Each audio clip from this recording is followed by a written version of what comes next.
Chapter 91 to 100। उनके विशेष निर्देश के कारण इस दौरान कोई उन्हें परेशान करने नहीं आया। आपने अपने चिकित्सा कौशल और भेष बदलने की तकनीक कहाँ से सीखी? जैसे ही युनचे बिस्तर से उठा, उसके दिमाग में मोली की आवाज आई। बेशक यह मेरे पिछले मास्टर से है। अपने दिवंगत गुरु के बारे में सोचते हुए भले ही कई साल बीत चुके थे, फिर भी युनचे इसे पूरी तरह से नहीं छोड़ सका। बेटा बेटे की चाहत रखता था, लेकिन उसके माता पिता अब नहीं रहे, यह एहसास उसने हमेशा सहा था। यह भी उनके हृदय में जीवन भर का खेद और गांठ बन गया था।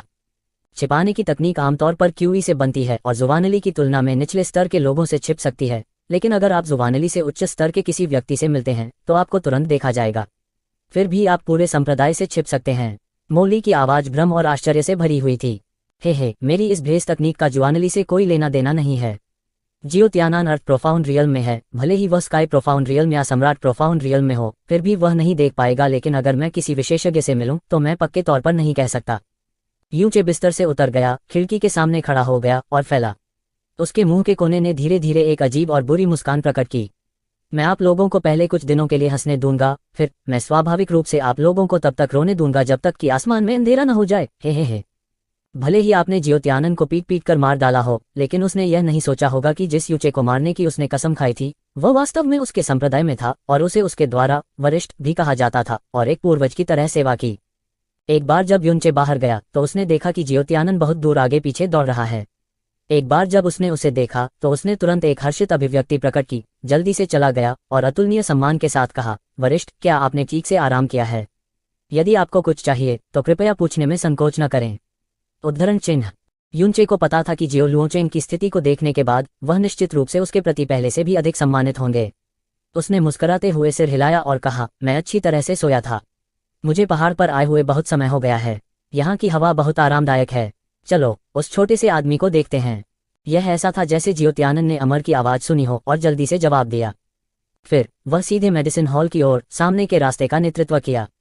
जिस जियो शोल शिष्यों से वह रास्ते में मिले, सभी ने सम्मानपूर्वक यूचे को नमन किया।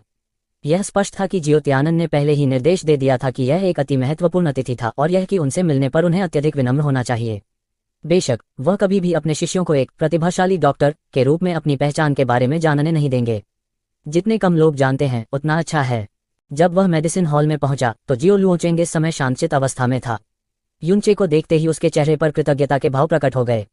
वह अपने शरीर को एक तरफ करने के लिए संघर्ष कर रहा था, जैसे कि वह अपना सम्मान देना चाहता हो। उसके मुंह से एक कमजोर लेकिन ईमानदार आवाज निकली, जूनियर जियो लुओचेंग, मेरी जान बचाने के लिए सीनियर जीनियस डॉक्टर को धन्यवाद। हे, यह अच्छा है कि तुम्हारे पास दिल है। अपने शरीर को मत हिलाओ। यूचे दयालुता से मुस्कुराया और बिस्तर के पास खड़ा हो गया। आओ, मेरी नब्ज ले लो। बोलने के बाद उन्होंने अपनी उंगलियां फैलाईं और जियो लुओचेंग की दाहिनी कलाई पर चुटकी ली। तुरंत ही उसके चेहरे पर मुस्कान गायब हो गई। उसके बाद एक उदास अभिव्यक्ति, और भी उदास अभिव्यक्ति में इस बदलाव ने सीधे तौर पर जियो त्यानन और जियो बैकाओ के दिलों को ढोल की तरह धड़क दिया। जैसे ही वह पूछने वाला था, उसने देखा कि प्रतिभाशाली डॉक्टर ने जियो लुओचेंग की कलाई से अपना हाथ हटा लिया और श्रापों की झड़ी लगा दी। क्या इस डैडी ने आप लोगों को विशेष रूप से चेतावनी नहीं दी थी कि मेरे निर्देशों के बिना उसे कुछ भी खाने न दें? क्या तुम लोगों ने मेरी बातों को अनसुना कर दिया? जियो त्यानन और जियो बैकाओ दोनों एक ही समय में चकित थे। जियो त्यानन ने एक छोटा कदम आगे बढ़ाया और डर से कांपते हुए कहा, वरिष्ठ, यह जूनियर की पत्नी अपने बेटे के लिए चिंतित थी। उसने महसूस किया कि इतनी गंभीर चोटों के साथ उसका शरीर बहुत कमजोर हो गया है और उसे थोड़ा पोषण देना चाहिए। इसके अलावा लुओचेंग शिकायत कर रहा था कि उसे भूख लगी है, इसलिए मेरी पत्नी ने उसके लिए एक कटोरी चिकन सूप उबाला। शर्मनाक। यूचे ने अचानक अपना हाथ हिलाया और गुस्से से कहा, अपने बेटे के बारे में क्या चिंता? तुम लोग मेरे बेटे को मारने की कोशिश कर रहे हो। मैंने पूरी सुबह दवा उबालने में लगा दी, लेकिन इसकी सारी औषधीय शक्ति तुम्हारे बर्तन ने ले ली, चिकन सूप, और इस वजह से इससे उसकी पहले से क्षतिग्रस्त शिरोबिंदु भी फूल गई। दूसरी चोट के साथ इसे ठीक करने में 10 गुना अधिक परेशानी होगी। यह केवल हास्यास्पद है, इसे भूल जाओ। मैं अब इस बीमारी का इलाज नहीं करूंगा। यदि आप लोग चाहते हैं कि कोई आपका इलाज करे तो किसी ऐसे व्यक्ति को खोजें जो आपका इलाज करे। उद्धरण चिन्ह। यूचे द्वारा कहे गए हर वाक्य के साथ जियो त्यानन का चेहरा थोड़ा पीला पड़ गया। जब आखिरी वाक्य निकला, जियो त्यानन का पूरा शरीर कांपने लगा और वह मौके पर लगभग घुटने टेक कर बैठ गया। वह जल्दी से यूचे को खींचने के लिए आगे बढ़ा और उन्मत्त होकर विनती की, वरिष्ठ, वरिष्ठ, कृपया अपना गुस्सा शांत करें। यह जूनियर की नासमझी थी और मैं अपनी पत्नी को मनाने में कामयाब नहीं हुआ। जो कुछ गलत हुआ है वह जूनियर की गलती है। जब तक सीनियर आपके गुस्से को शांत कर सकता है, जूनियर कोई भी सजा स्वीकार करने को तैयार है। मैं गारंटी देता हूं कि ऐसा कुछ फिर कभी नहीं होगा सीनियर, यह सब जूनियर की अज्ञानता है। लेकिन मेरे बेटे ने कुछ गलत नहीं किया। अब जबकि वह इस हद तक गंभीर रूप से घायल हो चुका है, अगर सीनियर ने उसे नहीं बचाया होता तो उसकी जिंदगी बर्बाद हो जाती। वरिष्ठ, कृपया उदार बनो और मेरे बेटे को बचाओ। उद्धरण चिन्ह। हम्फ, अज्ञानता, इसे अज्ञानता कैसे कहा जा सकता है? तुम बस मूर्ख हो। तुमने यह भी कहा कि मेरे बेटे ने कुछ गलत नहीं किया, कि मैं उसे बचा रहा था और जिसने उसे नुकसान पहुंचाया वह तुम थे। अच्छी बात, मुझे पता चली यह समय पर। अगर मैं गलती से कुछ घंटे और सो जाता तो तुम्हारा बेटा यहाँ पूरी तरह से मर जाता। जब वह समय आता है तो यह बवंडर मर जाता है और तुम एक जानवर से भी बदतर हो, क्योंकि तुम मेरी बात सुनने को तैयार नहीं हो। तुम लोग अभी भी मुझे उसे बचाने के लिए क्यों कह रहे हो? तुम खुद जाकर उसे क्यों नहीं बचा लेते? यूचे का चेहरा लाल हो गया और उसका थूक हर जगह उड़ गया। उसने प्रतिष्ठित जियोस्कोल ब्रांच सेक्ट मास्टर पर श्रापों की झड़ी लगा दी। प्रत्येक वाक्य सुनने में पिछले वाक्य से अधिक अप्रिय था और उसके पास अपने पूर्वजों की 18 पीढ़ियों को कोसने की कमी थी। न्यू मून सिटी के नंबर 1 टाइकून के रूप में जियो टियानन को इससे पहले कब इस तरह श्राप दिया गया था? लेकिन इस समय उसने एक पोते की तरह अपना सिर नीचे कर लिया और एक भी शब्द का खंडन करने की हिम्मत नहीं की।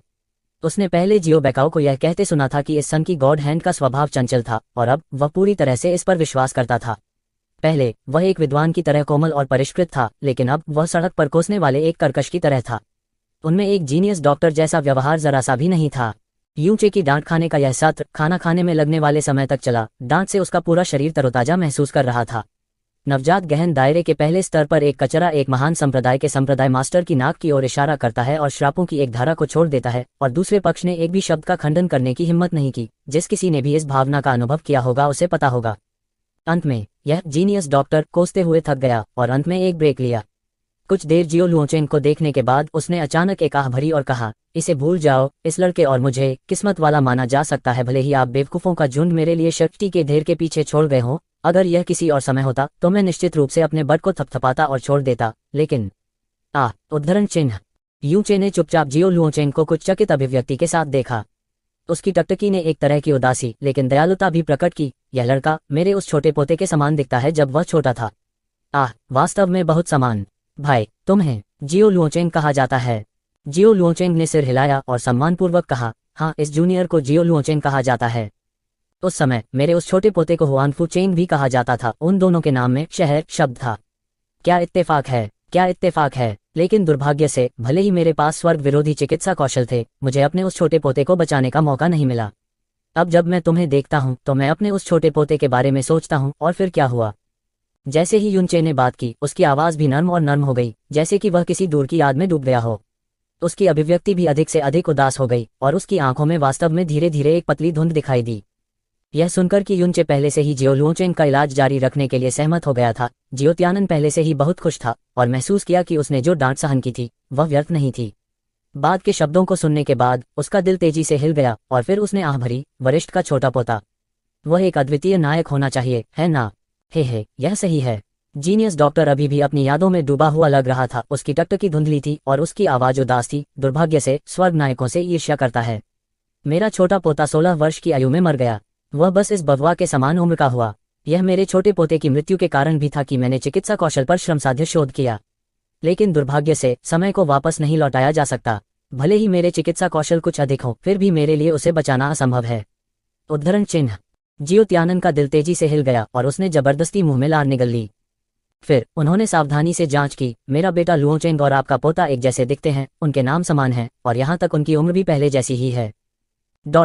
यह केवल भाग्य है जो स्वर्ग द्वारा तय किया गया था। चूंकि सीनियर आपके पोते को बहुत याद करते हैं और फिर जो हुआ उसे जाने नहीं दे सकते, कैसा रहेगा? ... लुओचेंग को अपने दत्तक दादा के रूप में पहचानने दें। सबसे पहले यह सीनियर की अपने पोते के लिए लालसा को कम कर सकता है। दूसरे, लुओचेंग वर्तमान में गंभीर रूप से घायल है। यदि वरिष्ठ उसका इलाज करते तो क्या वह उस समय अपने पोते का इलाज न कर पाने के पछतावे को दूर करने के समान नहीं होता? तीसरा, सीनियर ने लुओचेंग की जान बचाई है और उसे एक नया जीवन दिया है। लुओचेंग का दिल शुद्ध है और निश्चित रूप से आपके साथ दादा दादी की तरह व्यवहार करेगा।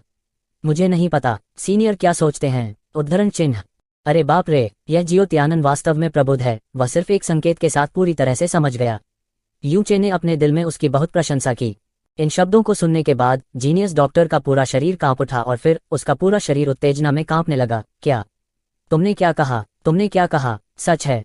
जीनियस डॉक्टर की प्रतिक्रिया देखकर जियो तियानन कैसे नहीं समझ पाए। वह अपने दिल में बहुत खुश था और उसने तुरंत कहा, लुओचेंग, जल्दी करो और मुझे दादा बुलाओ। बेशक जियो लुओचेंग जानता था कि उसे अभी क्या करना है। उसने जोर से अपने ऊपरी शरीर को सहारा दिया, युनचे को देखा और भावनात्मक रूप से चिल्लाया, दादाजी। क्या तुमने मुझे क्या कहा? जीनियस डॉक्टर का शरीर एक बार फिर से कांपने लगा, यहाँ तक कि उसके होंठ भी कांपने लगे। दादाजी, जब तक दादाजी को कोई आपत्ति नहीं है तब तक मैं आपका पोता बनूंगा, जियो लुओचेंग ईमानदारी से चिल्लाया। अच्छा अच्छा। जीनियस डॉक्टर का पूरा शरीर हिंसक रूप से कांपने लगा और पुराने आंसू की 2 बूंदें अनियंत्रित रूप से उसकी आंखों से गिर गईं। उसने अपना कांपता हुआ हाथ बढ़ाया और जियो लुओचेंग के कंधे पर रख दिया और भावनात्मक रूप से कहा, अच्छा पोता, अच्छा पोता, चिंता न करें, दादाजी निश्चित रूप से आपकी बीमारी का इलाज करेंगे और यह कभी भी पहले जैसा नहीं होगा। मेरा अच्छा पोता, मेरा अच्छा पोता। जितना अधिक जीनियस डॉक्टर बोला उतना ही वह उत्तेजित हो गया और उसके चेहरे पर आंसुओं की एक स्पष्ट रेखा आ गई। अगर इस दुनिया में कोई ऑस्कर होता, इसे यूनचे को नहीं दिया जाता तो स्वर्ग भी सहमत नहीं होता। अपने दुश्मन के पोते को बुलाना और दूसरे पक्ष को सम्मानपूर्वक दादा कहना, यह कैसी भावना थी? अभी भी वही वाक्य था, जिसने अनुभव किया वह जान जाएगा।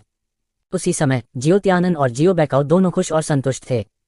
उन्होंने कभी नहीं सोचा था कि जियो लुओचेंग वास्तव में इस सन की गॉड हैंड के पोते के समान दिखेंगे, और यहाँ तक इसका इस्तेमाल उन्होंने दत्तक दादा के रूप में उनकी सफलतापूर्वक पूजा करने के लिए भी किया। यह बस एक बहुत बड़ा सौभाग्य था। एक बार इस दादा ने अपना सम्मान व्यक्त किया तो उनके शरीर पर लगी चोटें निश्चित रूप से पूरी तरह से ठीक हो जाएंगी। उसकी चोट ठीक हो जाने के बाद जियो लुओचेंग को गहरा खोलने में मदद करना और भी तार्किक था। इसके अलावा इस तरह के एक प्रतिभाशाली डॉक्टर, उनके कीमिया कौशल निश्चित रूप से स्वर्ग के नीचे अद्वितीय होंगे। कोई भी गोली जो उसके पास से आती है, निस्संदेह उसे खोजना कठिन होगा और उसके प्रभाव स्वर्ग को चुनौती देने वाले होंगे। जियो लुओचेंग के पोते के रिश्ते के साथ वह कैसे उदार नहीं हो सकता था? जियो त्यानन का पूरा दिल खुशी से खिल उठा था। वह व्यवहारिक रूप से पहले से ही जियो लुओचेंग की चोटों को चंगा होते हुए देख सकता था, मुख्य संप्रदाय पर गर्व से हंस रहा था और वह खुद भी अपने उल्कापिंड वृद्धि में सूट का पालन करेगा। यहाँ तक यह छोटी शाखा संप्रदाय पूरी तरह से मुख्य संप्रदाय में विलीन हो जाएगी। दूसरी तरफ जियो बेकाओ भी बेहद उत्साहित था, क्योंकि वह लगातार बुदबुदा रहा था, बधाई हो संप्रदाय के मास्टर, युवा संप्रदाय के मास्टर को बधाई, इतना अच्छा पोता पाने के लिए वरिष्ठ हुआनफू को बधाई। यह है वास्तव में एक खुशी का अवसर। सेक्ट मास्टर, इतना खुशी का मौका। यंग सेक्ट मास्टर की चोट ठीक होने के बाद हमें एक दिन के लिए जश्न मनाना चाहिए। उद्धरण चिन्ह।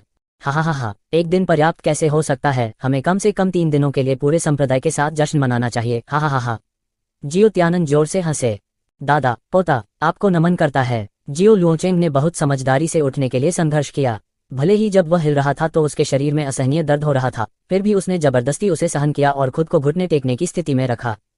मत करो मत, यूनचे ने जल्दी से अपने कंधों को सहारा दिया और दिल के दर्द से भरे चेहरे के साथ कहा, अच्छा पोता, तुम्हारे शरीर पर चोटें हल्की नहीं हैं। लापरवाही से मत घूमो, यह अच्छा है कि तुम्हारे पास इस तरह का दिल है। एक बार चोट लगने के बाद तुम्हारा शरीर ठीक हो गया है, फिर से प्रणाम करने में देर नहीं होगी। यह ठीक है दादाजी, चिंता न करें। भले ही पोते की चोटें भारी हों, फिर भी दादा को प्रणाम करना संभव है। जियो लुओचेंग ने अपने दांत भींच लिए और जिद्दी चेहरे के साथ कहा, हा, सीनियर हुआनफू, लुओचेंग पितृभक्ति से मुग्ध हैं और इससे भी अधिक कृतज्ञता के साथ। बस उसे प्रणाम करने दो। इसके अलावा वह आपको अपने दादा के रूप में पहचानता है, इसलिए यह प्रणाम भी वही है जो उसे करना चाहिए। उद्धरण चिन्ह। जैसे ही जियो त्यानन ने बोलना समाप्त किया, जियो लुओचेंग का सिर पहले ही गिर चुका था और उसने बिस्तर पर यूनचे को प्रणाम किया। जब उसने अपना सिर उठाया तो उसका चेहरा पहले से ही दर्द से मरणासन था। अयो, अच्छा पोता, सच में मेरा अच्छा पोता। यूनचे ने जल्दी से जियो लुओचेंग को उठने में मदद की और दिल के दर्द से भरे चेहरे के साथ कहा, एक बार जब दादा और पोता एक दूसरे को स्वीकार कर लेते हैं तो शेष मामले को संभालना बहुत आसान हो जाता है। जीनियस डॉक्टर, जो मूल रूप से जाने वाले थे, ने जियो लुओचेंग के मध्याह्न की स्थिति का गंभीरता से निरीक्षण किया, फिर सतर्क भाव से कहा, इस पीड़ा के बाद इसे ठीक करना थोड़ा और मुश्किल होगा। जाओ और पहले से दवा लेने वाले लोगों के समूह को बुलाओ, मुझे फिर से दवा को परिष्कृत करने की जरूरत है। उद्धरण चिन्ह। यह जूनियर इस मेडिसिन हॉल का प्रमुख बुजुर्ग है। यह जूनियर संप्रदाय के विभिन्न औषधीय अवयवों से सबसे अधिक परिचित है। वरिष्ठ, मुझे निर्देश देने में संकोच न करें, जियो बेकाओ ने झुककर कहा। उनके इरादे बहुत स्पष्ट थे, वह यहाँ सहायक बनना चाहता था और व्यक्तिगत रूप से इस प्रतिभाशाली डॉक्टर के चिकित्सा कौशल को देखना चाहता था। कौन जानता है, वह दूसरी पार्टी से कुछ संकेत प्राप्त करने में भी सक्षम हो सकता है। मन, यूनचे ने सिर हिलाया। फिर इसे अच्छी तरह से याद रखें। 40 साल पुराने पर्पल हॉट मिस्टी फ्लावर ट्रीज, एक 36 साल पुराना ब्लड सनफ्लावर एसेंस, एक स्कारलेट स्पिरिट जेड 9 पॉइंट से अधिक की शुद्धता के साथ, 2 180 साल पुराना फ्रिजिड स्नो जिनसिंग, 3 12 साल पुराना जलता हुआ नेट ऑर्किड। यूनचे ने एक सांस में 16 प्रकार की औषधीय सामग्री सूचीबद्ध की। हर एक के साथ जियो बेकाओ एक पल के लिए स्तब्ध रह जाएगा। जब तक यूनचे ने समाप्त किया तब तक वह पूरी तरह से अवाक रह गया था। वह नहीं जानता था कि सिर हिलाया जाए या नहीं। भले ही इन औषधीय सामग्रियों को कीमती माना जा सकता है, लेकिन उनके शाखा संप्रदाय के कई वर्षों के संचय के साथ वह उन्हें आसानी से निकाल सकते थे। लेकिन समस्या यह थी कि ये औषधीय सामग्री जो युनचे चाहता था, सभी की एक विशिष्ट आयु थी। जियो बेकाओ को लकड़ी की तरह खड़े देखकर युनचे की आंखें तिरछी हो गईं और उन्होंने कहा, क्या ये कुछ दुर्लभ नहीं है? 1000 साल से अधिक समय से मौजूद एक संप्रदाय के लिए उन्हें बाहर निकालने में सक्षम होना चाहिए। उन्हें बाहर निकाल सकते हैं, बेशक मैं उन्हें बाहर निकाल सकता हूँ। जियो बेकाओ ने जल्दबाजी में कहा, बस इतना ही इन वर्षों में। ओह, मैं आपको याद दिलाना लगभग भूल ही गया था। युनचे की अभिव्यक्ति गंभीर हो गई और उन्होंने गंभीरता से कहा, ये औषधीय सामग्री जो मैंने अभी मांगी है, उनके वर्षों में कोई विचलन नहीं हो सकता है। ... ओह, अगर आप वास्तव में उन्हें नहीं ढूंढ पा रहे हैं तो 1 या 2 का विचलन साल शायद ही स्वीकार्य है, लेकिन प्रभाव बहुत खराब होंगे। औषधीय अवयवों की उम्र में अंतर से कोई फर्क नहीं लगता है, लेकिन भले ही 1 महीने का अंतर हो, प्राकृतिक आभा जो वे सहते हैं वह काफी अलग होगी। उच्च ग्रेड दवा शोधन में औषधीय अवयवों की आयु के प्रति अत्यंत सख्त आवश्यकताएं हैं। चमत्कारिक औषधियों को परिष्कृत करना अत्यंत कठिन है। औषधीय अवयवों की आयु के प्रति और भी सख्त आवश्यकताएं हैं। तेजी से जाओ! उद्धरण चिन्ह। युनचे की बकवास ने जियो बेकाओ को सीधे तौर पर डरा दिया। उसने भीतर से सोचा कि यह सन की गॉड हैंड का स्तर वास्तव में अलग था। औषधीय सामग्री के लिए उसकी आवश्यकताएं वास्तव में इतनी कठोर थीं। उसकी तुलना में वह केवल झोलाछाप डॉक्टर था। वह थोड़ा सा झुका और शर्म से भरे चेहरे के साथ बोला, जूनियर सीनियर की शिक्षाओं को याद रखेगा। यह सिर्फ इतना है कि हालांकि जूनियर जड़ी बूटियों को इकट्ठा करने और परिष्कृत करने की कला के बारे में 1 या 2 चीजें जानता है और संग्रहित जड़ी बूटियों से भी परिचित है संप्रदाय में, लेकिन की उम्र की पहचान करने के लिए जड़ी बूटी औषधि उसका उल्लेख नहीं करने के लिए, यहाँ तक जियोत्यानन जो बगल में था वह सुनकर अचंभित हो गया था। उपयोग की जाने वाली औषधीय सामग्री को वर्ष के लिए सटीक होना था, कौन बता पाएगा? 1000 साल पुराना, 100 साल पुराना और 1 दर्जन साल पुराना अभी भी पहचानना आसान था, लेकिन क्या 1 दर्जन साल और कुछ दशक पुराने सभी एक जैसे नहीं थे? सटीक वर्ष का उल्लेख नहीं। युनचे की आंखें चौड़ी हो गईं और उन्होंने कहा, क्या आपने इस संप्रदाय के मेडिसिन हॉल के प्रमुख बुजुर्ग होने का दावा नहीं किया? ऐसा कैसे हो सकता है कि आप चिकित्सा की सबसे बुनियादी उपलब्धियों को भी नहीं जानते? जियो बेकाओ ने अपना सिर नीचे किया और कड़वी मुस्कान के साथ कहा, वरिष्ठ, आप इस महाद्वीप के सर्वशक्तिमान डॉक्टर हैं। जूनियर आपसे तुलना करने में बिल्कुल असमर्थ है। यदि समय अवधि काफी बड़ी है तो जूनियर अभी भी इसे मुश्किल से पहचान सकता है, लेकिन 1 साल या कुछ महीनों तक ठीक होने के लिए जूनियर वास्तव में ऐसा करने में असमर्थ है। उद्धरण चिन्ह। युनचे ने एक पल के लिए सोचा और उठ खड़ा हुआ। ठीक है, मैं खुद जाकर इसे ले आता हूँ। यह कहने के बाद उसका स्वर रुक गया और उसने अपना हाथ फिर से लहराया। ओह, इसे भूल जाओ। वह स्थान जहां एक संप्रदाय था, औषधीय सामग्री के भंडार निश्चित रूप से संप्रदाय में सबसे महत्वपूर्ण स्थान है। यहाँ तक संप्रदाय के लोगों के पास भी प्रवेश करने की योग्यता नहीं है, बाहरी लोगों की तो बात ही छोड़िए। मैं अभी भी इन नियमों को समझता हूँ। मूल रूप से जियोत्यानन ने सहज रूप से संप्रदाय के खजाने में व्यक्तिगत रूप से जाने के जीनियस डॉक्टर के सुझाव का विरोध किया। ऐसा इसलिए था क्योंकि संप्रदाय का खजाना संप्रदाय के सबसे बड़े गुप्त स्थानों में से एक था और केवल 5 लोगों के पास संप्रदाय के भीतर प्रवेश करने की योग्यता थी। खजाने की कुल 2 चाबियां थीं, एक जियो बेकाओ के शरीर पर थी और दूसरी जियोत्यानन के शरीर पर थी। लेकिन युनचे के शब्दों को सुनने के बाद उसका प्रतिरोध अचानक बिना निशान के गायब हो गया और उसने मन ही मन सोचा, यह व्यक्ति सन की गॉड हैंड है। यह कैसा दायरा है? मेरे अपने खजाने का खजाना उसकी नजरों में शायद कूड़े के ढेर से अलग नहीं है। इसके अलावा जियो लुओचेंग को बचाने के लिए वह राजकोष में गया था। इसके अलावा, जैसा कि एक विशेषज्ञ की उम्मीद थी, वह अपने छोटे संप्रदाय के प्रति बहुत सम्मानित था। जैसा कि अपेक्षित था, एक विशेषज्ञ का आचरण सराहनीय था। एक बार में उसने जल्दी से कहा, नहीं, सीनियर बहुत गंभीर है। भले ही संप्रदाय में कोष एक महत्वपूर्ण स्थान है, यह केवल दुष्ट लोगों से सुरक्षित है। सीनियर इतना विशेषज्ञ है, वह हमारी छोटी शाखा संप्रदाय की चीजों का लालच क्यों करेगा? इसके अलावा मेरा बेटा लुओचेंग हाल ही में सीनियर का दत्तक दादा बन गया है, इसलिए वह और मेरा संप्रदाय एक परिवार बन गए हैं। चूंकि हम एक परिवार हैं और यह मेरे बेटे लुओचेंग के लिए है, मेरे खजाने में प्रवेश करने में क्या हर्ज है? उद्धरण चिन्ह। यह सही है। जियो बेकाओ ने भी पीछा किया और कहा, जूनियर अक्षम है। यदि सीनियर व्यक्तिगत रूप से नहीं जाते तो मुझे लगता है कि ये औषधीय सामग्री कल तक एकत्र नहीं हुई होती। न केवल सीनियर व्यर्थ प्रतीक्षा करेगा, बल्कि इससे यंग सैक मास्टर के इलाज में भी देरी होगी। उद्धरण चिन्ह। अतीत में भले ही यह राजकोष में प्रवेश करने वाला एक वरिष्ठ स्तर का व्यक्ति था, फिर भी उन्हें जियोत्यानन की स्वीकृति और जियो बेकाओ का पालन करने की आवश्यकता होगी। यह पहली बार था जब उन दोनों ने किसी बाहरी व्यक्ति से खजाने में प्रवेश करने की भीख मांगी थी और वे खुद को बिल्कुल भी अजीब या अनुपयुक्त महसूस नहीं कर रहे थे। आखिरकार वह सन की भगवान का हाथ था। आपके खजाने में प्रवेश करने का मतलब है कि वह आपके बारे में बहुत सोचता है। युनचे ने कुछ देर विचार करने का नाटक किया, फिर अपना सिर हिलाया। वह भी ठीक है। हालांकि भले ही मैं मुझ पर आपके विश्वास के लिए थोड़ा आभारी हूँ, फिर भी एक बात है जो आपको हमेशा याद रखनी चाहिए, हमेशा दूसरों से सावधान रहें। मैं आपके संप्रदाय में केवल एक दिन के लिए आया हूँ, लेकिन आप लोग वास्तव में मुझे अपने खजाने में प्रवेश करने देना चाहते हैं। भले ही यह मेरे पोते की बीमारी के लिए है, यह वास्तव में बहुत लापरवाह है। यह कैसा रहेगा बैकाओ, तुम मेरे साथ आओ और पूरे समय मुझे दवा लेते हुए देखो। इसके अलावा भले ही मैं सैकड़ों वर्षों तक जीवित रहा, मैंने किसी जुआनली की खेती नहीं की है और मैं अभी भी केवल नवजात गहरा क्षेत्र, मेरे ऊपर कोई स्थानिक छल्ले भी नहीं है, इसलिए जुआनली का उपयोग करने के बाद जियोस्कोल को पता चल जाएगा। मैं यह सब इसलिए कह रहा हूं ताकि आप लोग भी चैन से रह सकें और मैं भी खुद चैन से रह सकूं। उद्धरण चिन्ह नवजात गहरा क्षेत्र बिना स्थानिक वलय के। इसका मतलब था कि उसके लिए खजाने से कुछ भी चुराना असंभव था। यहां तक अगर उसने वास्तव में इसे ले लिया तो इस नीच जुआनली को खोजा नहीं जाना असंभव था और उसके लिए बचना और भी असंभव था। जब ये शब्द बोले गए तो जियो त्यानन और जियो बैकाओ के दिल द्रवित हो गए और उन्होंने इस प्रतिभाशाली डॉक्टर के महान चरित्र और निर्विवाद सत्यनिष्ठा की और भी अधिक प्रशंसा की। जियो त्यानन हिल गया। भले ही यह केवल हमारी पहली मुलाकात है, इस जूनियर की प्रशंसा और आभार सीनियर के प्रति इस जीवनकाल में किसी और की तुलना में अधिक है।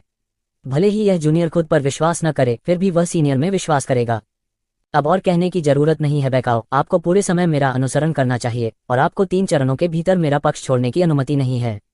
भले ही मैं इस जीवन में अक्सर पागल रहा हूं, फिर भी मैं साफ हूं और एक भी दाग अनुमति नहीं है। मेरे पोते के जख्मों में अब और देर नहीं हो सकती, अब चलते हैं।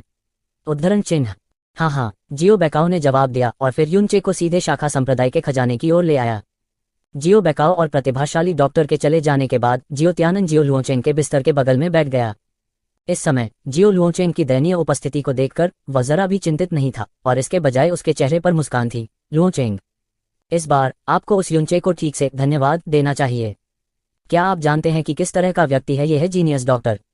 बस इतना कहना ही काफी है डराने के लिए उन्हें प्रोफाउंड स्काई कॉन्टिनेंट में नंबर 1 जीनियस डॉक्टर कहा जा सकता है। भले ही वह किसी भी संप्रदाय से संबंधित न हो, उसने अपने जीवनकाल में अनगिनत मजबूत अभ्यासियों को बचाया है। जो लोग उसके एहसानमंद हैं और जो लोग उसके साथ एहसान करना चाहते हैं, एक साथ जोड़े गए, निश्चित रूप से ब्लू विंड कॉन्टिनेंट में किसी भी संप्रदाय से कमजोर नहीं हैं। यदि आप उन्हें अपने पालक दादा के रूप में पहचानते हैं तो वे स्वाभाविक रूप से भविष्य में आपका समर्थन करेंगे। उस समय भले ही आप मुख्य संप्रदाय में जाते हो, वे भी आपके साथ एक खजाने की तरह व्यवहार करेंगे, क्योंकि अगर आप इस सन की भगवान के हाथ से अच्छे संबंध बना सकते हैं तो आपके पास एक और होगा। अरे नहीं, सिर्फ एक और जीवन नहीं। उद्धरण चिन्ह जियो लुओचेंग के चेहरे पर भी बेहद उत्साहित अभिव्यक्ति थी। यहाँ तक उसके शरीर का दर्द भी ताज़ा हो गया। उसने अपनी दाहिनी मुट्ठी भींच ली, दांत भींच लिए और कहा, पिता चिंता मत करो। चूंकि मैं उसके पोते की तरह दिखता हूँ तो यह हुआनफू ही मेरे पास उसे मजबूती से फंसाने का एक तरीका है। जहां तक चे की बात है, मैं वास्तव में उसे ठीक से धन्यवाद दूंगा। पापा सही कह रहे हैं, मुझे व्यक्तिगत रूप से बदला लेना चाहिए। उस समय मैं उसके हाथ पांव तोड़ डालूंगा और उसकी सब हड्डियां तोड़ डालूंगा। उसके सभी मध्याह्न और गहरी नसों को नष्ट कर दें। उसकी जिंदगी को मौत से भी बदतर बना दो। उद्धरण चिन्ह जियो लुओचेंग का पीछा किया जा रहा था और दूसरों के द्वारा देखा जा रहा था। उसने कब इस प्रकार का अपमान और पाप सहा था? भले ही उसकी वर्तमान स्थिति पूरी तरह से उसकी अपनी गलती थी, लेकिन इसने युनचे के प्रति उसकी नफरत को उसकी हड्डियों में गहराई तक घुसने से नहीं रोका। यह भी एक कारण था कि युनचे ने इतना भारी हाथ क्यों बनाया। उसे मरने नहीं देने के बाद वह विशेष रूप से उसे मारने आया था। सांप को पीटना और उसे न मारना 3 पाप थे। अपने ही परिवार को नुकसान पहुंचाने के लिए एक बाघ को वापस पहाड़ों में छोड़ना, यह जीवन का सिद्धांत था जिसे उन्होंने अनगिनत जीवन और मृत्यु स्थितियों का अनुभव करने के बाद अपने दिल में मजबूती से उकेरा। शाखा संप्रदाय का खजाना मेडिसिन हॉल के नीचे छिपा हुआ था। न केवल इसे छुपाया गया था, बल्कि इसमें रक्षा की कुल 7 परतें भी थीं। खजाने का प्रवेश द्वार एक पत्थर का दरवाजा था जो 3 मीटर से अधिक लंबा था। जियो बैकाओ ने पत्थर के दरवाजे के बगल वाले छेद में एक गोल्ड डिस्क को दबाया जिस पर एक अजीब पैटर्न था। उसने धीरे धीरे इसे घुमाया और पत्थर का दरवाजा तुरंत ऊपर की ओर उठा। साथ में एक कान फटने वाली गड़गड़ाहट की आवाज आई। यह ध्वनि स्पष्ट रूप से जमीन के ऊपर प्रसारित करने के लिए पर्याप्त थी, जो आसपास के लोगों को बता रही थी कि कोई व्यक्ति खजाने में प्रवेश कर गया है।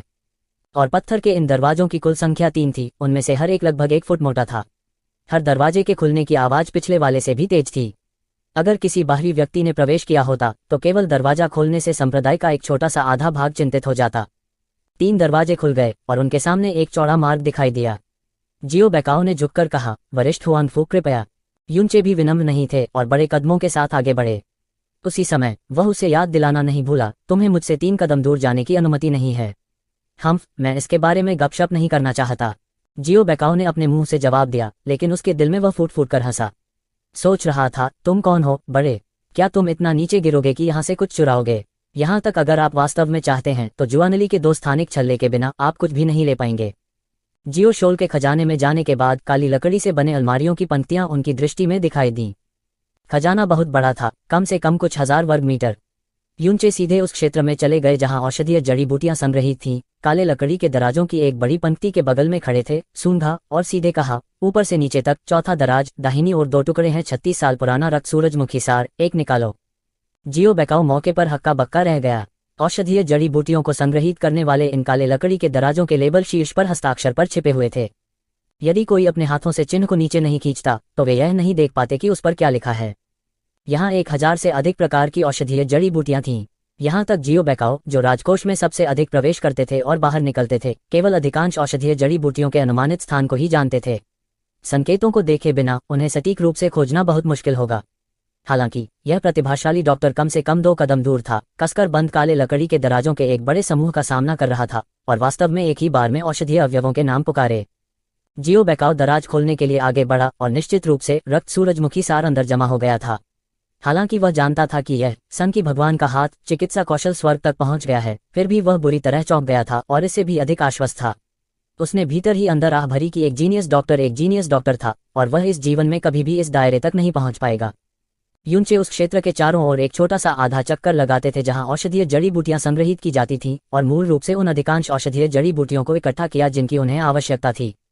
इस समय के दौरान उन्होंने एक भी दराज नहीं खोली, लेकिन उन्हें आवश्यक औषधीय जड़ी बूटियों का स्थान और आयु बिना किसी मामूली त्रुटि के बताई गई थी। इसने जियो बेकाओ के दिल में सदमे और प्रशंसा को उनके द्वारा ली गई हर औषधीय जड़ी बूटी के साथ थोड़ा गहरा कर दिया।